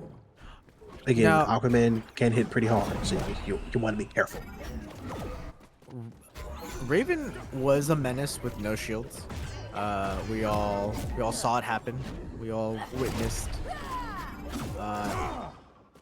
what was going on. But with shields, the projectile game isn't quite as good, but Raven still has that nair is still so good. Oh, it works. As we see her sharking with the nair, sharking with the up air, trying to find this kill. But the Triton does do a lot of damage. And is a command grab, so we'll grab you through your shield, it looks like. But Sonic able to take the first stock here. Yeah, not bad at all. Gets thrown into the Western Hemisphere by Mola here. So both players sitting at one stock. Again, Aquaman's attacks are slow, but hit very, very hard indeed. So you just want to be careful here. I think I will say that I'm not sure that the community has given Aquaman enough chance to see what's truly possible as far as combos are concerned, right? Raven definitely had a slow ramp up for before people realized just how broken she was. So it's very possible that the same could be for Aquaman, but we'll have to see as time goes on. As of right now, both players sitting at a pretty even share of damage. Oh, The easy stock there though for Mola, up 2-1. There it is. I will say Mola's doing a really good job. It doesn't feel like a lot of combo damage, but each hit just does so much individually that even when Mola gets a little bit of poke down, it does rack up the damage quickly. That being said, at 100 here, should clean up quite easily. We see it there. We'll close it up with the up air, bringing the stock count to 2 and 2. And Sonic isn't out quite yet. Raven itself is out. Catches it with the lightning bolt, not able to follow up though. That was a great rising dare. Unfortunately, unable to follow up afterwards with too much. Ooh, nice. The pufferfish. I'm pretty hyped about this pufferfish. I'm not gonna lie to you. I'm a fan. Yeah, we put Mrs. Puff in the game. Oh, just SpongeBob. I'm surprised that we haven't seen Sonic go for more command grabs. I'm wondering if it's too slow and Sonic just knows something that I don't. But Mola able to catch with the up air, killing at 90. Not bad. Sees themselves. Making it happen with Aquaman. Making it happen. Not mad at it. I mean, this is a matchup that you would think Raven would have the advantage, but no, it's working out. Some of those command grabs really hurt though. For Aquaman, and it's doing just the right amount of damage. Attacks coming out here though. Yeah. Good reverse. Can't really edge guard here, especially against Raven. Yeah, Raven's Playing it definitely safer. especially with the familiar out right there on the ledge too. Reversal possibilities can be relatively high. As we see Raven now playing her game, able to play a little bit of keep away. Sneaks in the grab there though. Mola has found so many of these command grabs with Aquaman. Is now Yes. but is at 108. Stray hit might do it. That Oh, almost man. looked like nerves. Got the jab out, but didn't follow up with anything. Finally closing out that first stock. Sonic at 56. Mola is at on his second stock now. I'm so locked in trying to see what Aquaman can do off of all these hits. And yeah, he's a little bit slower. Once again, I'm so good command grab. I'm surprised that Raven hasn't been using her command grab as much. Well, yeah, which you would think it'd The throw, yeah. be something that would come on more often, but not quite. And so yeah, so sometimes you wonder is if it's just like you said, the matchup that doesn't make sense, or a mechanic that was changed, or if it's just maybe something that they just weren't aware of, or you know, something that they would need to be reminded of. Yeah. Okay, don't forget to use this. Good Nice catch follow-up there. though. You're going to regret that. Sonic's really running away with this game too. He's, of course, as I say, that immediately starts getting calm. But doing a really good job of just started with the lead, has been just walling Mola out to maintain the lead. But at 106, that is command grab kill range. That is indeed, and it worked out. That one more time. So now we're tied up 2 stocks, 1 to 22. This is any player's matchup. If you are Mola, you kind of want to continue to just do what you've been doing. Get a couple grabs, follow up with a couple combos, just work that damage down. Sonic, it's important to just keep your space and you know, try to use that utility best you can. Throw some boulders, get some boulders in there. Oh, good nairs, calls out the air dodge. The rock into the up air is a combo. And Sonic takes game 2. Cool, calm, collected. Yeah. Able Does to it keep indeed. the head down. As we see Mola switching it up into the Steven universe, going into game 3. Prepare yourself. I feel like this must be a better matchup. Steven has a little bit better time dealing with the rocks, a little bit better time dealing with the Nair in general. Far more harass. Yeah. Candy Buddy can tank some shots for you if needed. That being said, I still don't feel like this is a great matchup in general. But Mola finding ground maybe is a little bit more comfortable on the Steven, at least as of right now. Good dodge to avoid the rock and punish Sonic for even thinking about it. And Sonic's already at 99. The falling Nair catches Steven, not able to get too much off of it. But now able to challenge Steven in the air. Uses the shield as a platform to create just like an awkward angle. And Mola wasn't ready for it, but Mola was ready for that to close out the first stock here. Not trying to close out this stock relatively quickly here. Wasn't actually Yeah. ready for the rock to hit Steven. I feel like if Sonic was just a little bit more aware, would have gotten a follow-up on that hit. Yeah, I mean, if you're Sonic in this case, you definitely want to get this first stock fast. Because the chip damage is definitely taking effect on you now. There we go.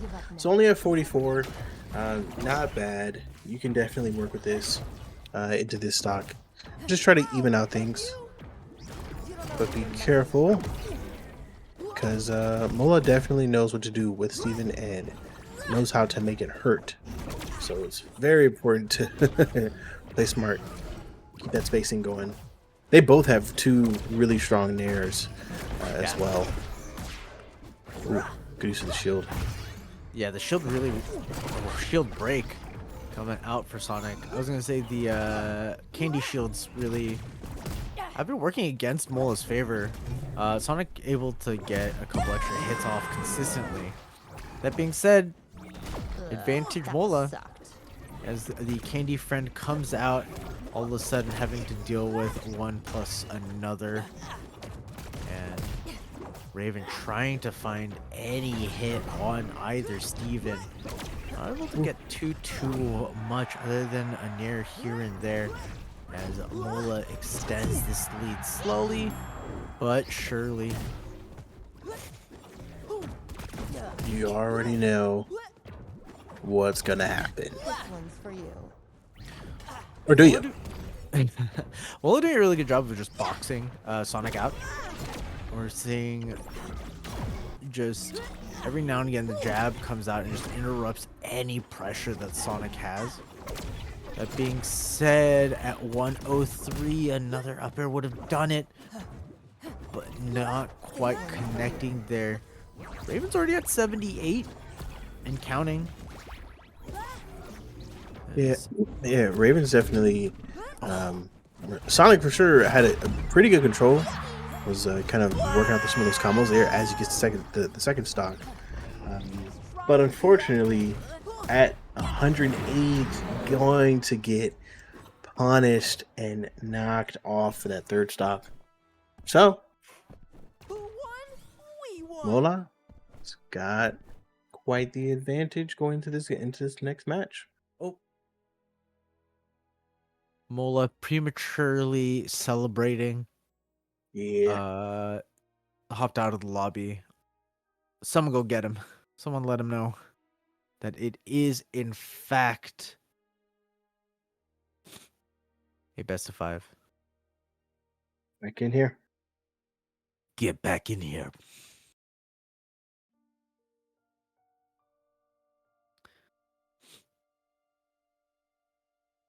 Man, Sonic having a really hard time actually just maintaining a lead in this matchup. Oop, it looks like they might have started a new lobby, but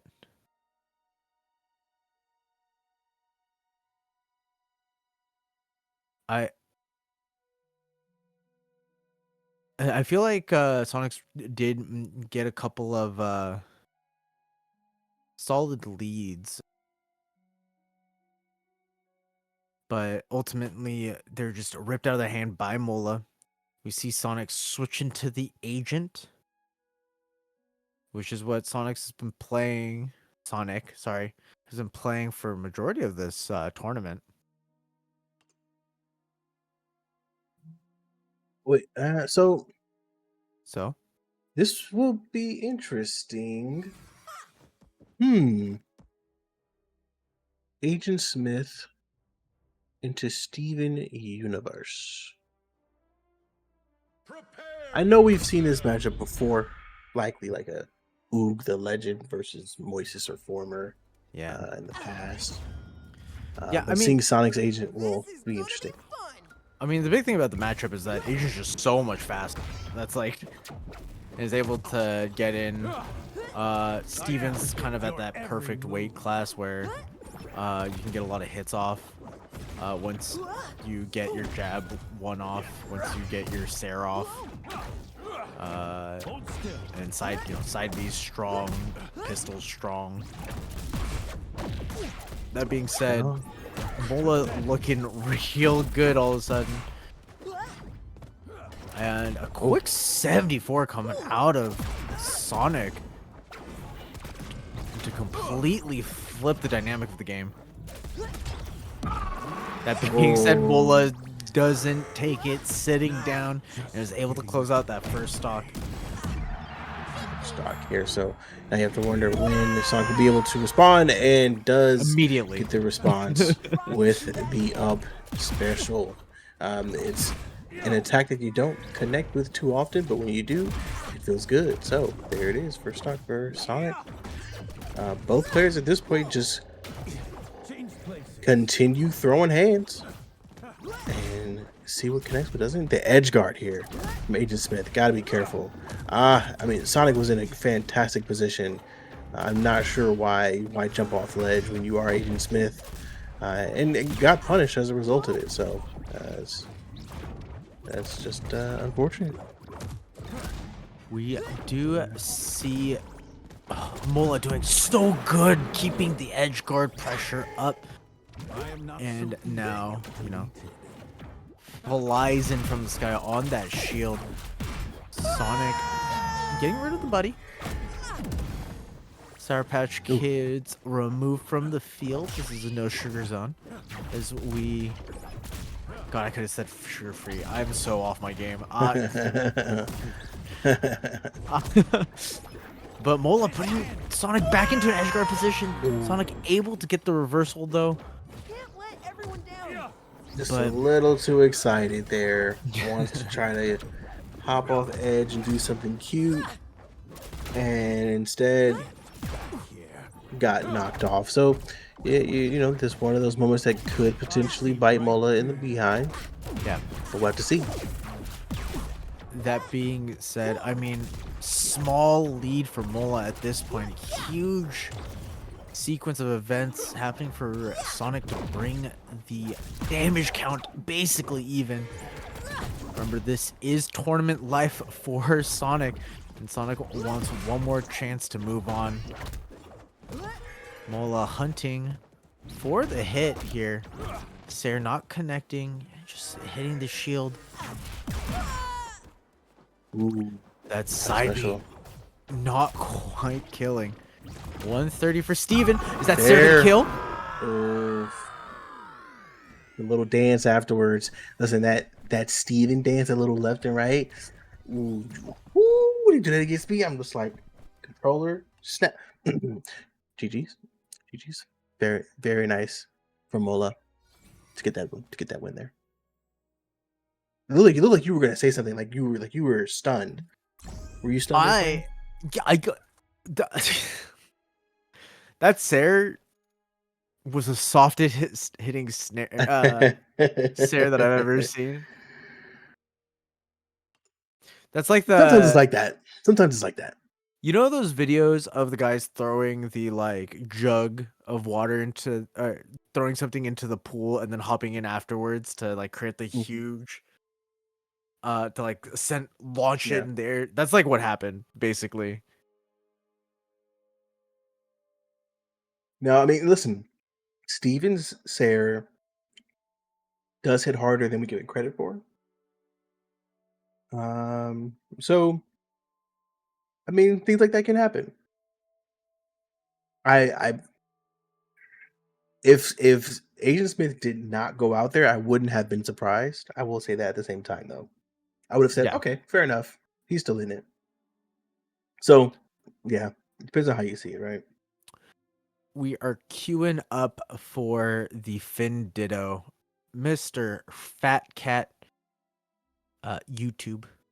I'm assuming that's what the white T stands for. Going up against El Pancho in our losers quarterfinal match. We have precisely 4 matches before we get to our grand final. And below this match, we will have Mola facing Snark's Remarks. So that will be a good matchup for sure. For Shigadale. Okay. Let's get into it. I Prepare yourself. like Fat Cat's fit a little bit better. I was thinking about it. I was thinking about doing a drip check, and just chose not to. So I respect it. I respect it. With limited options, you kind of have to choose, especially when Fat Cat got into the lobby first. Yeah, I mean they both look like they got their outfit at JCPenney, so nothing too crazy here. Hey, there's nothing wrong at shopping at the penny, okay? Sure, yeah. You keep telling yourself that, but so both of Oh, we're but starting off with a spike already. El Pancho starting off strong. That Fat Cat took that a little personally as we see the immediate punchback.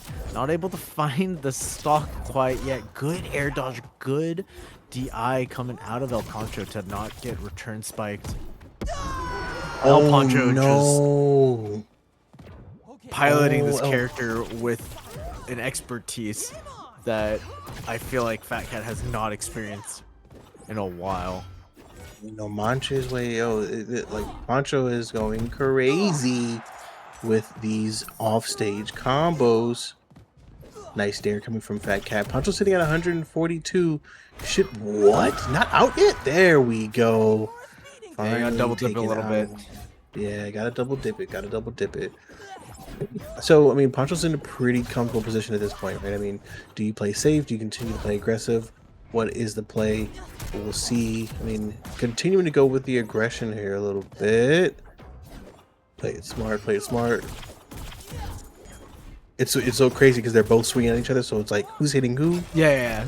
Sometimes it's, The a little... swords are getting swung at the same time. Only one comes out. As Fat Pack finds the hit. Trying to close out the stock as quickly as possible, but El Pancho's the one that gets the party started here. Knocks Fat Cat off stage. And both of them putting the shield up. Both of them at 105. Looking like twins, but El Pancho was only needing that stock to win the game. Hell of a start. One hell of a start. Both players knowing how to use that kit so well and showing us. Yeah, I'm... What? El Wait, what? Pancho really is just like on it though. The difference is that for every 3 hits that Fat Cat gets, El Pancho gets 4. Yeah, that's fair. And that's really all it takes. Is we see the hits coming out now. Fat Cat trying to bring it even, but El Pancho finds the shoulder rush here. Swipes. Throws out the Jansport. I think in more of a defensive measure to make sure that he doesn't just die there. Collects his money. And collects a stock 1-0. That was the same way he got the first stock in the first match. So just kind of repeating the process here. Must be careful. Nice combos coming out, like you said, Quang. Pancho is just making better use of the combos, getting the good reads too to continue those combos. Right? It's not just right. Everything isn't true, but it is truly working. We can say that much. That much. Dash attack comes out. Pancho is just mixing it up with the sword here.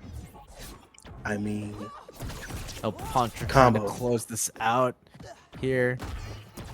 Ooh, good punish. Not able to shove Fat Cat off stage, but Fat Cat trying to find the stock. 64 to 95, but El Pancho hunting. Nice response. Fat Cat off stage. Nice response there from Fat Cat to getting that first stock. The Jansport hits so damn hard, you got to be careful, you know? Yeah, those got all those school books. Chemistry, algebra. Exactly. Finn here using that sword I am loving to this get Finn the fight. job done. I mean, when you think about the sword work of Finn, Yeah. what skill is well I guess what character is Finn comparable to? You know, what anime character is he comparable to? Is this Mihawk? Is this the Mihawk of MultiVersus? Prepare yourself. About if we're gonna talk about anime, it's definitely Ichigo. He just kind of swings a big ass sword around. Ichigo. Shout out Ichigo. Shout out Ichigo. Not really knowing what he's doing quite yet. Just kind of Yeah. has a big sword that just swings everywhere. We do see the king come out. We do see LeBron showing his LeBron things here. James. Let's see how this changes the matchup as Mr. Fat Cat here gets a couple of good hits, but not able to get too much started.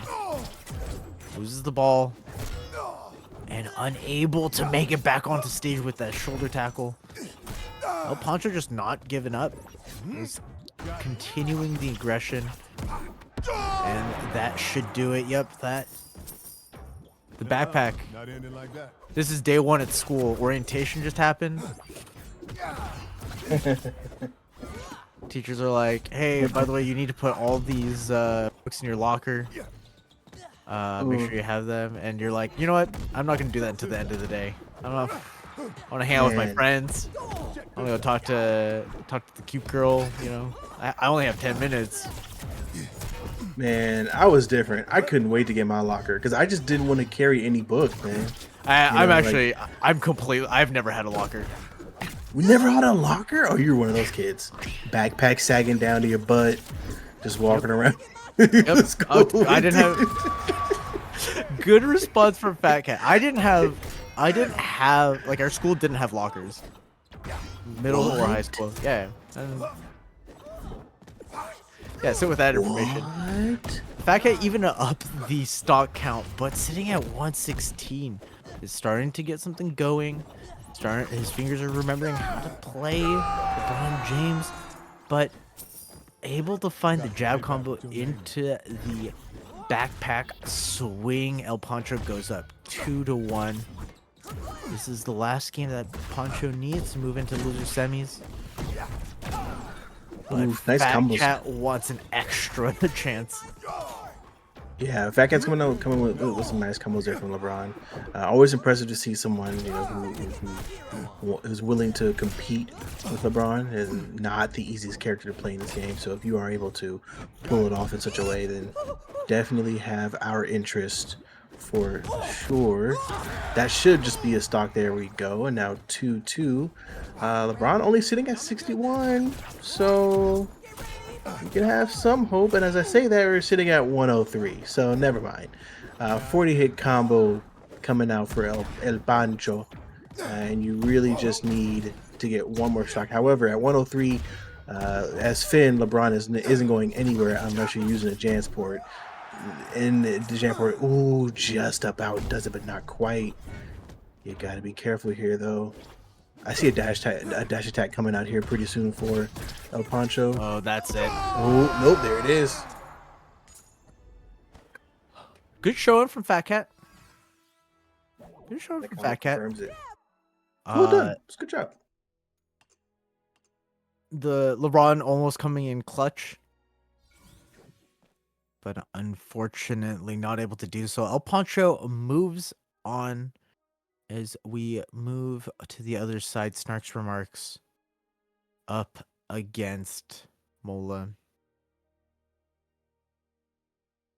Let's get it on. Not waste no more time. Where they at? Where they at? Get them in here. Snarks remarks and Mola, this should be a pretty intense matchup. I mean, I'm interested in seeing if Mola sticks with the Steven this time around instead of trying out the Aquaman, or if he brings out another character. But Snarks goes crazy.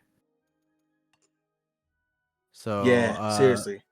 Seriously. if we're talking about beasts, Snarks is definitely one of them.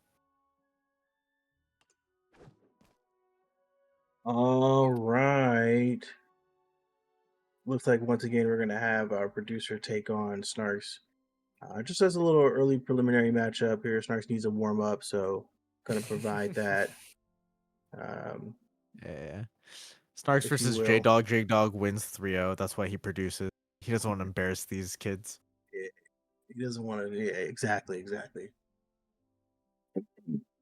Got to keep it humble, you know. Got to keep it humble for the kiddos. Uh, Snarks on Beetlejuice, Mola likely on Steven Universe. Yep. It looks like sitting on the Steven here. I think. I mean, Snarks knows how to get inside and get what he wants, right? Yeah, So I don't see that for being sure. a problem. I mean, I feel like it should be okay. How annoying consistently, is it? Is what I'm thinking. Yeah. consistently, the most impressive thing about Snarks is how quickly he gets in with those stuns, and just being able to mix it up with literally any button. It really feels like, is he gonna go for the stun or is he gonna hit something else? Those Yeah. are the two options, but how effective that, you know. Also his ability to read aerial attacks Name's so nice, you'll want to say it thrice. and parry them. As we see kind of a little bit of shadow boxing coming out of both characters, but Snarks finds the early hits. Good trade coming out of Mola, not dying off the top, but Georgia the Jungle has shown up. Watch out for that tree. The stun. It connects. Oh, very good play. These setups from no. That's unfortunate. That's unfortunate. The stun into the uppercut. Hits the Sour Patch Kid. Misses the uppercut charge. And now Mola's on the prowl. But it's sitting at 91 though. Mola's gonna have to be careful. Snarks does not need too much to get you out of here and move on to the next stock. So oof, the dash attack does miss, but uses the shield to save himself. Nair doesn't connect. Snarks is trying to punish, but can't quite do that. No stun for you. There's a shield there, bud. Nair into up air. Clappity clap Sayer. You'd love to see just all these attacks. Oh boy, that is an out.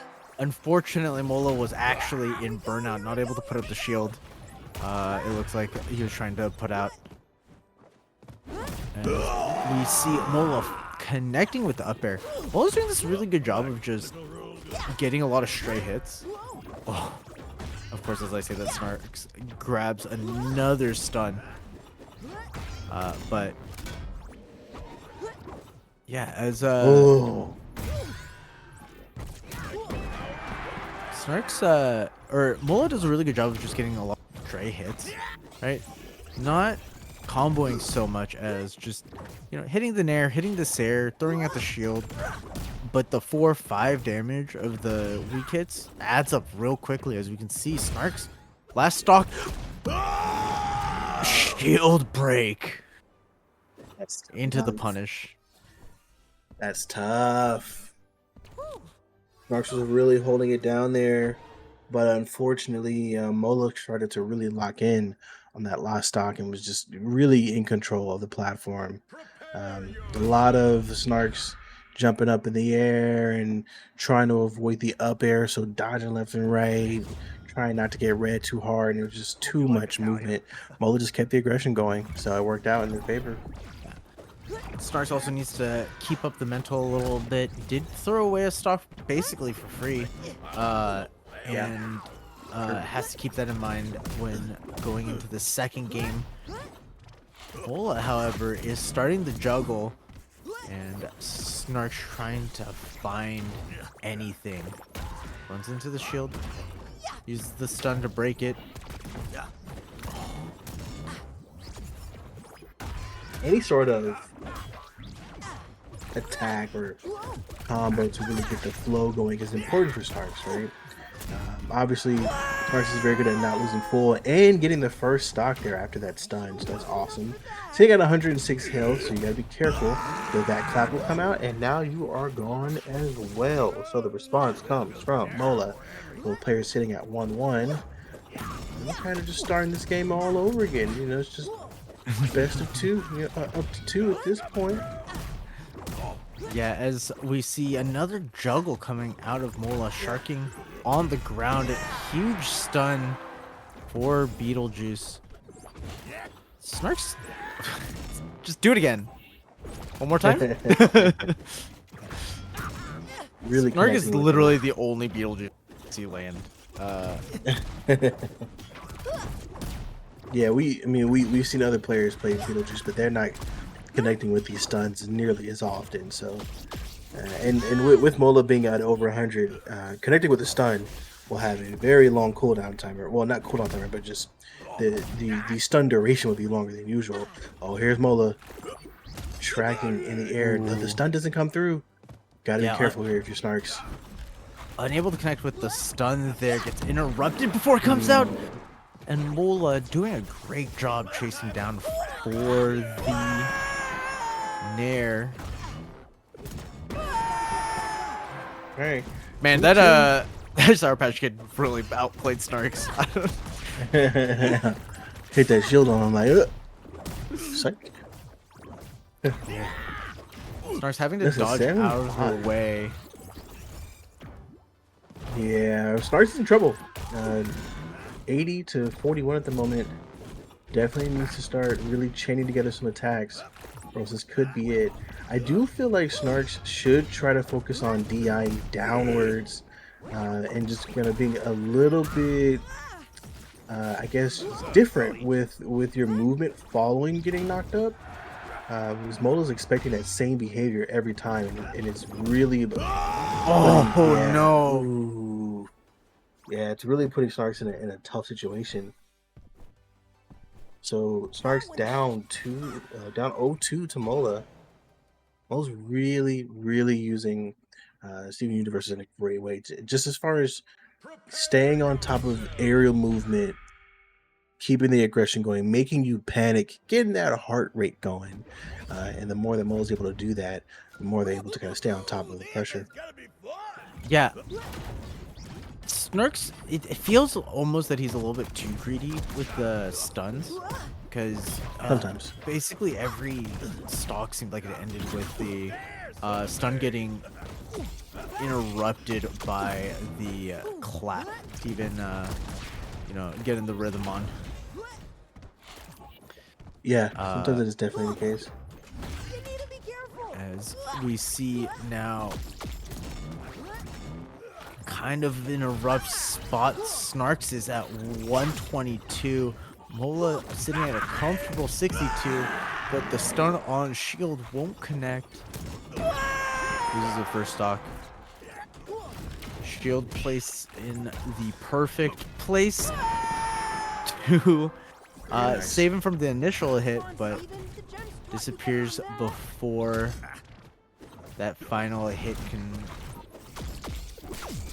connect, securing Snarks his first stock of game 3. Yeah, we're in that situation again. We're kind of getting chased. Nice stun though. Kind of getting back on the aggressive parry into the stun combo there. Unfortunately, with Mola being still having a decent amount of health, the stun won't last too long. So you gotta really get him closer to 100 before you really can wind up and do some major damage. Nice side special though to get the second stock here. Snark's trying to stay in this tournament, keep the comeback going. The Rose Bomb into the aerial combo was nasty. Ooh. All right. So we're sitting at 2-2 here at this point. You know, tied in. This next stop takes the game. Ooh. Able to get the stun off, securing the kill on the Sour Patch Kid on the friend there. That might be it. Yeah, that Snark is it. remarks staying alive. He's not out of it. Wait a minute. Don't count me out, boys. There's more in the tank. Look what you got. This would be the first game 5 of the day if it gets to it. So definitely be interesting to see. Keep things competitive. Yeah. I mean, we see immediately both players playing a little bit faster, trying to get a little bit more boxing in there. As Snarks gets all the way up to 76, but now is able to get something started. The wall splat saving Beetlejuice just barely, but now at 118, that's gonna do it. Yeah, and I mean, in that situation, in my mind, I'm thinking DI downwards to the right, because the Rose Bomb can only follow you so much, right? Going straight down in the middle, you're just gonna get followed by the trail. So, again, it seems like there's like quick decisions on move. Oh, come on! How did you not know that was gonna happen? He charged it up for 2 years. Yeah, I mean, oh, the stun comes out. Try another stun, didn't work out. What a combo here from Mola. Yeah, did you know Steven had combos? Yeah, I suppose so. Yeah, right. Rose Bomb comes out and you get mixed up into it again. Not a good thing. You are going bye-bye. That is second stock there for Mola. Final stock here to move on to face El Pancho in the semifinals. Oh, able to catch Mola. This is not over. Snark's remarks had a little bit of a deficit, but not something insurmountable. Narks had a remark and decided to use it. Oh, this yeah, that side is so dangerous. So Able to make it back on stage though. Oh, the stun. You gotta watch that stun if you're Mola. Yeah, basically an even game. A stun, a parry, a dare might even do it at this point for Snarks. Oh! Oh, you can't do it to him twice. You can't do it to him like that, Snarks. No, he does it twice. Snarks has just turned this into a game 5, ladies and gentlemen. First game 5 of the night. This is what we were looking for right here. This is it. Winner of this matchup is moving on. Loser is gonna cry in their bed for the rest of the night. Yeah, I mean, Calling it now. if Snarks is able to make this reverse 3-0, I'm squealing. As we are sitting at 2-2. Snarks has some remarks. I know we make this joke literally every single time, but look at him talking. Indeed we do. That being said, Mola has something to say back, as we are basically at the same amount of damage. Both of them close to kill range. Drops a shield just a little bit early. Oh, and huge whiff on Snark's part here. 104 though. Stun. Oh my god, the instant shield break. Stun, parry. Honestly, a raw side B might even do it at the ledge here. But Trying to edge guard, but not quite working out. Snarks needs to find something quick. Yeah, it's not looking good. Oh, and the But second stock for Mola. Mola up 2 stocks to 0. Ooh, able Okay. to close it out though. This isn't over. Nope, nope, nope. That's This is one of those situations where you have to make a really risky play and just hope that it Yeah. works out for you. Fight off stage, do anything to try to turn this in your favor right here. And if you can, then awesome, right? And now this just became the most terrifying game of your, of your week. Trying to stay alive in this tournament to win the 50 big ones. This is the difference between a competitor and a winner. It's moments like these.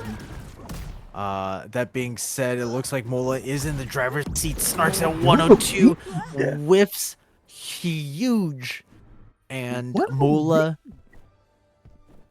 Did you see that? able to get the kill off the top. Mola just stayed in that spot, didn't move, and was like, "No, you're gonna dodge right into my hand." And sure enough, see you later. Very well done. Very well done. GG's to both players. Damn, predictions really said what happened. Nobody thought this would happen. Damn. Man. So we are seeing both Mola and El Bancho in the semifinal, and the winner of this match will be taking on Gorify. We are gonna see the Finn, presumably into the Steven universe again. Yeah. And I feel like this is a hard matchup for Finn, no? Like, Finn just doesn't have a great way to get through all of the, for lack of better words, Steven bullshit. Steven bullshit. You could say that. I mean, the one benefit is that they're both small bodies. Sure. So Finn doesn't have to worry about reach being an issue. So in the case that Mola isn't able to space well, which Mola has done a really good job of spacing and just like Yeah. controlling the playing field the way that they want to. So it should be tough for El Pancho. But it's a close quarters matchup, which that's pretty good for Finn. So As we are getting the lobby set up, presumably. anyone doing their No, tasks nobody, today? never, No one's doing their never. tasks? No, Oh, we're oh. we're all caught up on tasks, sir. Yeah, we are now. We are now.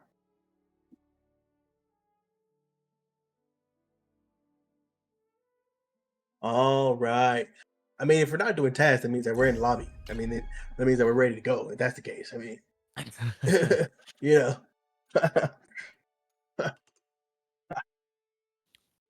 Now, Well, let's get. how have you been feeling about these matches so far tonight? Feeling like they're pretty good, pretty skillful. I'm just. There are 2 people who have been high key playing out of their mind. Brian G and El Pancho have both been playing so good. And then we have Mola coming out of nowhere. Quite literally, everyone's in awe, shock and awe. Yeah, yeah. And then you have the gatekeeper, who the winner of this match has to go up against, which is Gorify. Yeah. True Gorify, gatekeeper. so good. Gatify. Yeah. But we'll see who does that as we roll into game number 1, Trophy's Edge. Prepare These are semis. Once again, I just feel like the Stevens are just gonna keep pushing the Finn back, but El Pancho definitely Here we go. has been showing some good gameplay, some good quick kills, trying to find their way through the gummy shield there, but not Yeah. able to do much. So far it's looking pretty tough. You know, Mola's doing Yeah. a great job of like not of just creating a no space. Yeah. So just make Pancho work for it every single time. Gotta work for it every time, or else it's wasted effort. Doing good so far though. Pancho's sitting at 74. Mola's at just over Ooh. 20, or at 20. Not the dare, and the nair, and the up air. Try to follow but can't do it. Nair, uppercut missed. Not the Sour Patch Kid. And then now Pancho's on the attack here. Tried to finish up with that dare, but didn't quite do the trick. Both players trying to even out. Mola's mixing up the DI well, making it hard for El Pancho to get any extension. But a trade with the dare. I didn't even see the dare come out. Oh, I'm just blind.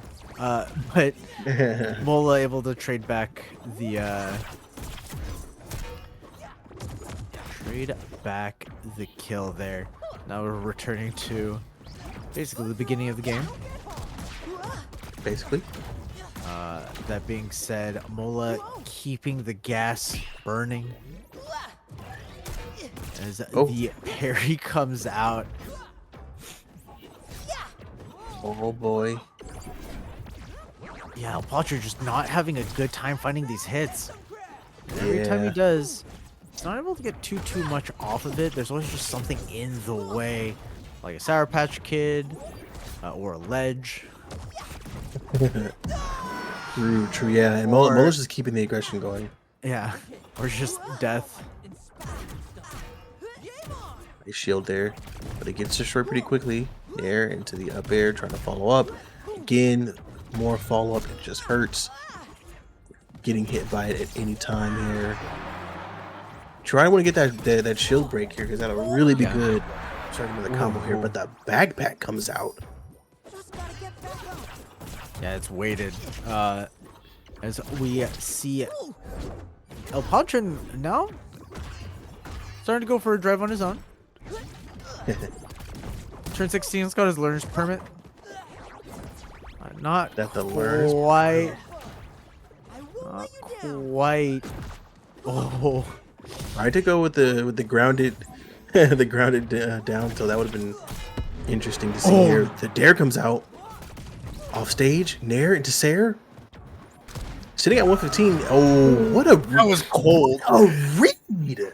That was cold. Oh, No. dude, ended the game against Snarks for Marks in the same fashion.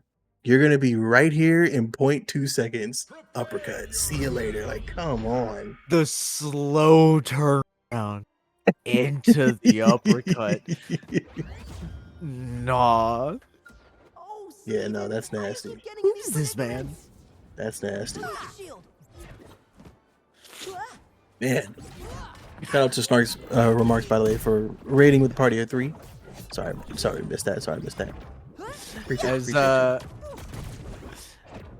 As we go into game 2, I'm just shocked. There is a little to say about that interaction, but just to sit on it and think about it. I mean, it's okay. You got to. There's a little bit of boxing going back and forth between the Finn and the Steven here. Mola able to get Finn all the way up to the triple digits, there into the up air, kind of the Steven standard. Securing that kill. Steven sitting at a comfortable 78, just trying to poke and prod. El Pancho is just having such a hard time dealing with both Steven and Kid. And then every time it feels like he chooses an option, all of a sudden there's a shield in his face. And just not having a great time with it. Yeah, it's almost like Steven Universe is just turning the map into their own dimension. You kind of just have to deal with the obstacles before you can get in and actually fight Steven Universe. Both sitting at the same 1-0. The Rose Bomb doesn't quite get the damage off here, but the up air does connect. Try to get inside, but can't quite do it. Now playing a little cheeky off stage. Don't want to get caught out by Finn's sword here, because that hurts. That hurts. You know you had a chance to start a combo, but missed out on the opportunity. And now you're sitting at 138 on Finn. The backpack comes out, but doesn't quite do the damage. Sair! That's the second stock there for Mola. I like what Mola does. Mola tries to keep the... It's just kind of going for reads left and right, just hoping that El Pacho's DIing quote-unquote badly for these kills. And then mixing that up with some really safe aerials that he can just throw out. Sure. El Pacho, however, getting something started. Can't dog this, badonk. Needs to take 2 more stocks to close out game 2, but Mola Tried to works- read that. I got you. Mola's really working for Uber here. He's a, That Rose Bomb Called- connected there, by the way. that's crazy. Nair, oh, tries to get an additional hit off stage, not able to do so. 121 on the Finn. Hit the Nair just a little low, couldn't get the follow up. 96 on Steven with the raw up air. Just does it. Yeah, I mean that's a common thing that Finn players love to do, is that quick roll off stage and try to Yeah. like quickly throw out the dare. And Mola just read it, saw it was coming. I was like, "Yep, just gonna throw it up air right at this corner, and you're gonna hit it." And sure enough, that's the play. That's the cerebral play that we've seen from Mola all night. It's just knowing what attack is gonna come, knowing you're gonna dodge this way, you're probably gonna dodge that way, and just reading it and being prepared. Playing chess here, ladies and gentlemen. Playing some Yeah. chess. Oh, Gets the shield break. Does that instant break? That feels like it instant breaks. I guess so. Oh. As we see Steven kind of just going for the nairs into the other aerial that's going to connect. In this case, it was the up air. Able to get a clean early stock there, not taking too much damage. In fact, healing back to basically 0. Yeah, no, that's pretty wild. Pretty wild. I forgot that he could do that. Yeah. So back, yeah, I mean, started back at 7, and now sitting pretty even with El Pancho. Up 2-0 in the series. Mola just needs to win this particular matchup with 2 more stocks, and we'll be moving on to face Gorify. Has some pretty good control at the moment, though. Again, using the map as its own dimension. This is Mola's feeling like it's their home, and finding just the perfect opportunities to continue these combos. Oh my god. Jab locks Finn into the Rose Bomb, follows it up with the up air. Mola is so aware of where all of Steven's tools are, and is able to utilize them so expertly. Doing a little cheeky float to mix up his fall timing, and El Pancho just isn't able to hit Steven. Finally getting that stock, but at 67, it's only gonna take a couple more hits before Finn's in kill range. This is gonna get dangerous real fast. Gonna get dangerous real fast. Ooh, tried to read it but missed the read that time. One more Nair could do it here, as we see the slow fall coming out of Steven. 103. Finn in kill percent. Trying to shield. Ooh, good Shield off. Get out there. 114 for Mola. I'm sorry, for El Pancho. So must really be careful here. trying to get rid of those resources from Mola, but can't quite do so. Sair, Mola's able to get back on stage, uses a shield. But Pancho's not done. 132 though. This is dangerous time. Oh, and yeah, uses the dare to get El Pancho off stage. BG's. Clean. Clean. Pancho down. Mola looking clean. This man bathes.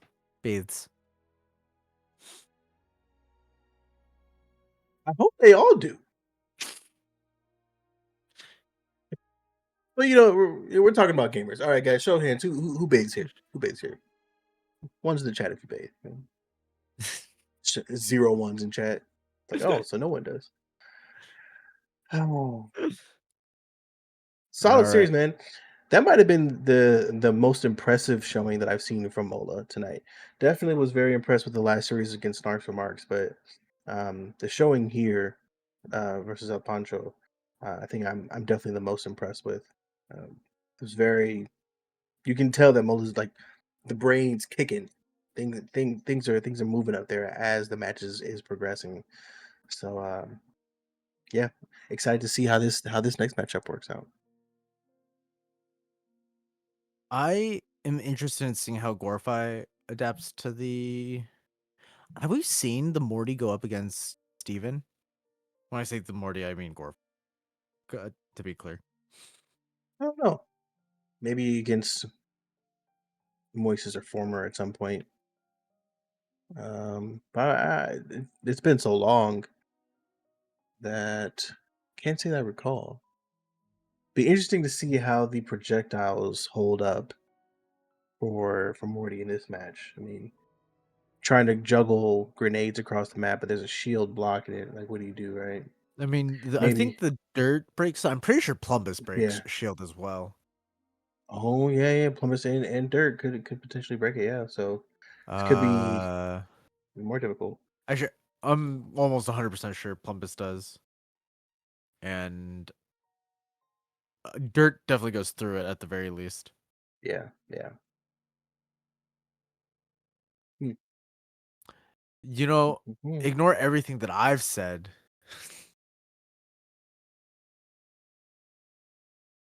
Mm. We're getting Rick glorified. So this is even worse for Mola. Yeah, I mean, the Morty's clean. The Rick is dirty. Yeah. It, this Yeah. Okay, here we go. This is gonna be interesting. And one hell of an outfit, by the way. It is really clean. I like that. I like that little outfit you got going there, like some Witcher stuff going on here. Oh, we got Big Morty. I mean Big is Rick. that it? You doing the combo, but it Oh. doesn't work out. Doesn't quite work out here. I mean, there's one thing that we know is jab combo king. Yeah. Gorify is when it comes to playing Rick. So Yeah, watching out for those. Gorfai's Rick kind of just goes for the combo. And it feels so oppressive just watching it. Yeah, indeed. Like, he lands the polymorph on himself or on Mola. Mola able to get the reversal there. And just, yeah, just is dead. That being said, Candy Kid stays around. There And we go. gets spiked out of there. We're gonna see you later there. Meeseeks comes out. Not too much happening here. Mola trying to follow up with more up airs, but of course Gorfai is ready for that. There comes the air combo that we've seen so many times. And Gorfai gets the second stock. And I mean, Mola's definitely hanging in there, right? Mola's no slouch. Hanging in, just trying to have a good time. The polymorph almost hit, which would have been interesting if it did. Yeah, I mean, big thing, right? We have Gorfai is for sure a gatekeeper. Always the top player, always doing well in these tournaments. Are we gonna see it again? No. Yay, yay, yay, yay, yay, yay, yay, yay. Gorify just showing Synergy, baby. who Gorify is. Mula, this is a pop quiz. Mula, which way are you holding? Are you holding your stick when you're getting hit? Are you hitting left or down? Which direction are you holding? Because if you choose wrong, you're dead. This is gonna be fun. Yeah, true. So true. Polymorph coming out. This is the easy one to get, but Mola taking advantage of Rick's larger body and getting a decent chunk of damage out. Able to dodge through Rick's damage. Whiffs the shield break punish. Oh no. That might be it. Oh no. Ooh, it comes out again. It's so tough. Yeah, especially, I mean, this is really, a lot of this can be a knowledge check. Gorify is playing really well, finding the hits, but, oh, he did it again. Ooh, DI's up this time, making it hard to land the dare. They're coming down, starting a combo here. The Sayer off stage. Can't quite follow through. Oh, Gorify no, instead chase, responds. No, I mean, yeah, you're definitely not expecting that to happen if you're Mana, and it's just a really heads-up play from Gorify. Yeah, I mean, Gorify wants to run back, clearly. Oh no. Good DI to get out of that one. Good on Gorify too to not over chase there. Yeah. A lot of people will kind of hold the Rose Bomb, closing it out. Yeah. But a lot of people will just autopilot. Yikes. But there's not enough piloting to get you away from that combo. So tough, man. I mean, what do you do there? Except eat the combo. Gorify going up 2-0. Looking dominant, but Mola has shown brilliance before. This is losers final, so Mola does need to overcome the beast that is Gorify to make it into Grands. I've got you. Gorify just wants to run back. Oh. Okay. Yeah, 1, 2, 3. Okay. Shield wasn't enough for that. Just making quick work of the situation here. As we see the shields come out. Candy Kid swinging his fist. Trying to make anything happen. Oh, nice the punch there. The old man trying to get the kids off his lawn. Yeah, exactly. I guess thought wearing the Witcher out costume would have started it, but it's not quite because the kids are still playing. Now turning big here. Wonder if you're able to get some sort of combo off here. That's the combo that we're used to seeing. Second stock on the way. Wasn't enough for that. This is pretty dominant in favor of Gorify. Yeah, Gorify losing first stock there. Candy Kid set up, but Big Rick finds the jab. That's gonna be it. Yeah. Oh man. I mean, are we gonna see that Rick come out in the grand finals now? Up against Brian? Maybe. Mhm. That'll definitely make things interesting. Maybe. I mean, the Rick is a character. Gorify's Rick is a character that Brian has played against. So, it shouldn't be too out of this realm. But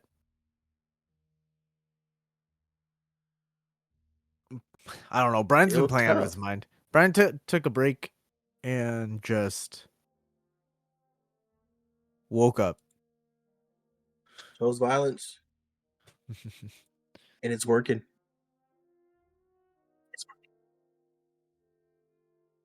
We just need to get him back in the lobby. Got Gorify ready to go. Just need Mr. G, and we can get this grand final matchup started.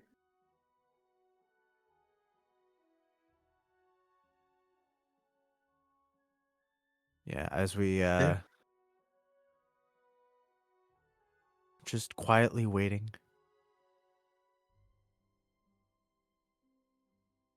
This is a grand finals that I think we can expect. However, it was really nice to see two newcomers show up and show out.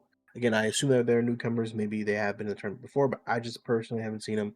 El Pancho and Mola played their asses off. So very nice to see that in Zip Arcade. Yeah, I think the last time that we saw Brian G and Brian winning anything was back in December. So it's been a few months. And Brian is queuing up to take another cracked media MultiVersus tournament.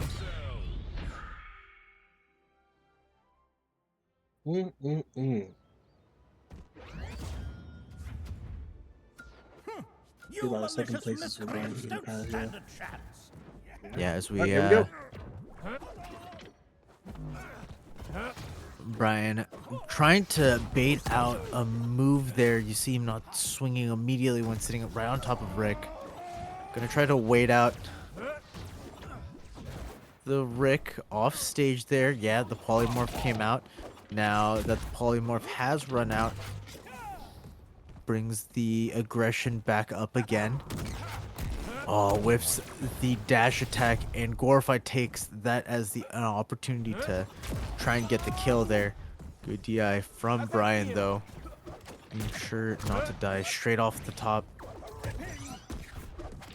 Yeah, that was a really good DI. I mean, that. Oh, the Sair, though. Ay, ay, ay. Brian, getting back on stage, not wasting any time. Polymorph comes out, and Gorify is now a big man. Trying to use a jab to start something here. Nice. The typical combo that we see. Good DI from Brian G. Still very early in the health pool, so not going to be swayed so fast. Trying to go Super Saiyan. It does successfully keep an eye out for that super kick. Right there. That's a 327 to the face. Brian trying to go for the Sair there, not quite connecting, and actually taking a little bit of extra damage for his troubles. Gorify bringing Brian all the way up to 125. Actually kind of an awkward damage range for Rick, since it's outside of the combo, but able to find it there. Dare into up air. Not quite landing. Brian needs to find two stocks here. If anyone can do it, it is Shaggy. There's the first. Oh, sorry. 3 more stocks here. Oh my god, the powered uppercut does so much damage. So much damage, man. I mean, yeah, like you said, we have seen some of the craziest comes back. Wow. We have seen some of the craziest comebacks, specifically from Shaggy players. So if anyone can do it, it is a Shaggy player. They have so many tools to get someone off stage in a surprising manner.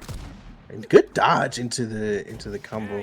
Actually, as we say this, Brian G could get the second stock here. A quick nair or uppercut, and we're looking at a tie game. There's a dare. You chose the one option that wasn't on the table, and Brian finds the hit, securing the second stock and evening up everything. This is just got interesting. Brian G's waking up now. Oh yeah, I definitely was snoozing off while the rest of the the tournament was catching up to me. but it looks like Brian G is awake again. We're looking at a pretty even match, and now even Gorify's having to kind of respect that space. You definitely don't want to catch a jab combo right now from Rick. This would not be fun. Smart goes play there. Yeah, that goes for Rick too. Rick, the Shaggy finds the nair or the jab. It's gonna be so much damage. Able to use the momentum from the dodge to fly off stage. Brian trying to wait out his meter there, trying to get out of burnout before committing to too much, it looks like. But dash tech connects. Still in burnout. Cat finds the jab, waits, connects with the side B. Forcing Glorify to use the portals to make it back, but chases him down anyway. What a comeback from Brian G. Game 1 in the books. Wow. That, I mean, I entertained the idea of a possible comeback. I didn't think Gorfat was going to give that up, though. Wow. I mean, Brian G did a great job of DIing out of that infamous combo that we see Gorify use all the time, and just really not giving too many opportunities to get that combo off in the game as well, right? Yeah. So Brian G's definitely not just playing offense, but also playing defense as well. Shout out JJ Redick, best coach in NBA. This is how you win championships, right? Ooh, and as I say that, Gorify bent him over his lap and he did a little spanky spank. Oh. Wow. I'm wondering if Brian meant to jump and actually hit that Sair, but he finds it there. Not quite killing. But that will. Okay. Do what you gotta do. Hey, listen, it's the grand finals. Put everything on the table. We want to see it all. Do what you got to do. Brian looking to try and close out another cracked media multiverse. Looks like as he finds the combo. These guys want to kill me bad. Ooh, I like the little tiny dodge that he did there to get just outside the Rick's range. Rick almost in burnout, but able to save himself there. Not able to kill Brian off of that. No way. No way. But Gorify couldn't make it back onto the ledge or onto the wall. Gorify's losing full. We know this. It's definitely happening. It's definitely happening. Eesh. Who do we see? The Arya, the Morty, the Rick, Jake. Jake. We see Jake coming out of Gorify. Full send on Jake. And just spit Brian E off the wall. Off the wall spit into the nair. Gorify just taking a second to collect himself before launching game 3. Brian doesn't need to win this, but Brian just needs one more to close out grand finals. Gorify looking for the reverse sweep to reset the bracket. I'm not concerned. Okay, here we go. As we see immediately getting the jabs out. Not quite finding much past the jabs there, as we see Rick trying to create space. That has to be a knowledge check from Brian. I get so nervous whenever the polymorph is just bouncing towards me. I know it's not active immediately, but man, it looks like it's active, and I'm so afraid. But Brian No finds everything. resources. Oh, no resources to get back on stage too, unfortunately. So Gorify does suffer losing that stock here. Can't quite follow up with the Sair mid-air here. Brian G is ready. Yeah, Looks like there we go. Gorify's kind of taking his time to get a combo started here, trying to kind of read the map. Ooh, almost followed up with that in the right way. Brian G is sitting at 100, so one solid combo you could find yourself. Bam, getting your first stock, and there you go. Now it's 1-1. Pretty even matchup at this point. Brian G doing the constant near that good old Liu Kang bicycle kick that we've seen so many times into this air. Oh, and the dare! I mean, you just can't do anything about that. Yeah, It's just that's just rough. that's the hard part. As we see Gorfai looking for the early kills there, but unable to connect. It's just so hard when Ryan's just so aware of everything that you're trying to do. As the kicks continue to come out, Rick is in burnout here, and Brian's gonna try to take full advantage of it, almost putting himself in burnout as well. Playing a little bit patiently, waiting for all the Meeseeks trading with the sandwich there. Oh, we gotta be careful here now. Brian G's got 2 stocks now. Yeah, 60 now. I mean, oh, one decent combo will put you in a dangerous position, and 2 decent combos will put you in confirmed kill range if you are Gorfai. So, I mean, Rick is known for the jab. Use it to your advantage. Nice.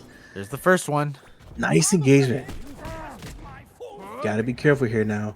Oof, dodges the up air and the dare as well. Shield comes out. Bicycle kick. Nope. Good job at avoiding these jabs. I mean, this Jagorfai is doing what he's following the game plan. Nice. Ooh, couldn't start the jab confirm though. Both of them are looking for that jab confirm. Gorfai finds it. Ooh. Oh, I think he messed it up a little bit. There misses.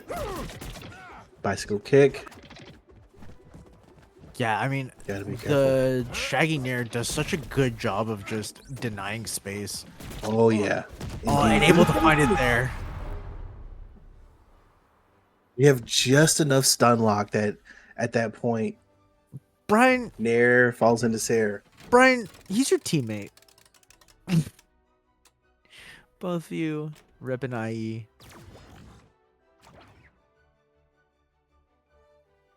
Brian, Yeah. congratulations to you. I hope you had fun. Coming out as season 2 number 4's singles winner. Thank you all in the stream for watching. Shoutouts to J-Dog in the background, running the tournament, running the stream, running my life for me a little bit. I appreciate you, buddy. Shoutouts to Juice for sitting here, co-hosting, co-commentating. And shoutouts to y'all at home for watching. Remember, stay healthy, stay safe, stay cracked. Have a good night, everybody. Don't do crack though. When did we turn into ashes? When did we burn away? Used to be oh so close. Now I see you hate me. This ain't the life that you wanted. Sorry I failed. We have been living in silence, but I see you burning gaze, and how you resent those feelings that you got for me. Though I don't deserve it, sorry I failed. Nothing in your eyes, all the lights are out. Does your heart beat inside? I used to be drawn like a firefly to a flame, but now we just sleepwalking. I used to run too, but now we just sleepwalking. No, no, no, but now we just sleepwalking.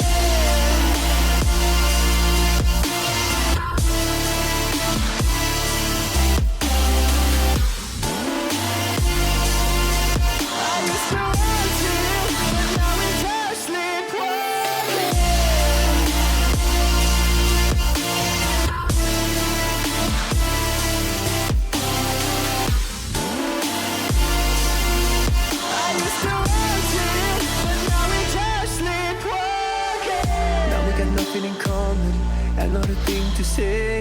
Even the spark is gone, something has to change. Now I'm scared to be lonely. Is it just too late for us? Nothing in your eyes, all the lights are out. Does your heart beat inside? I used to be drawn like a firefly to a flame, but now we just sleepwalking. This time we can't go back. We lost everything we had. Why do we keep going under?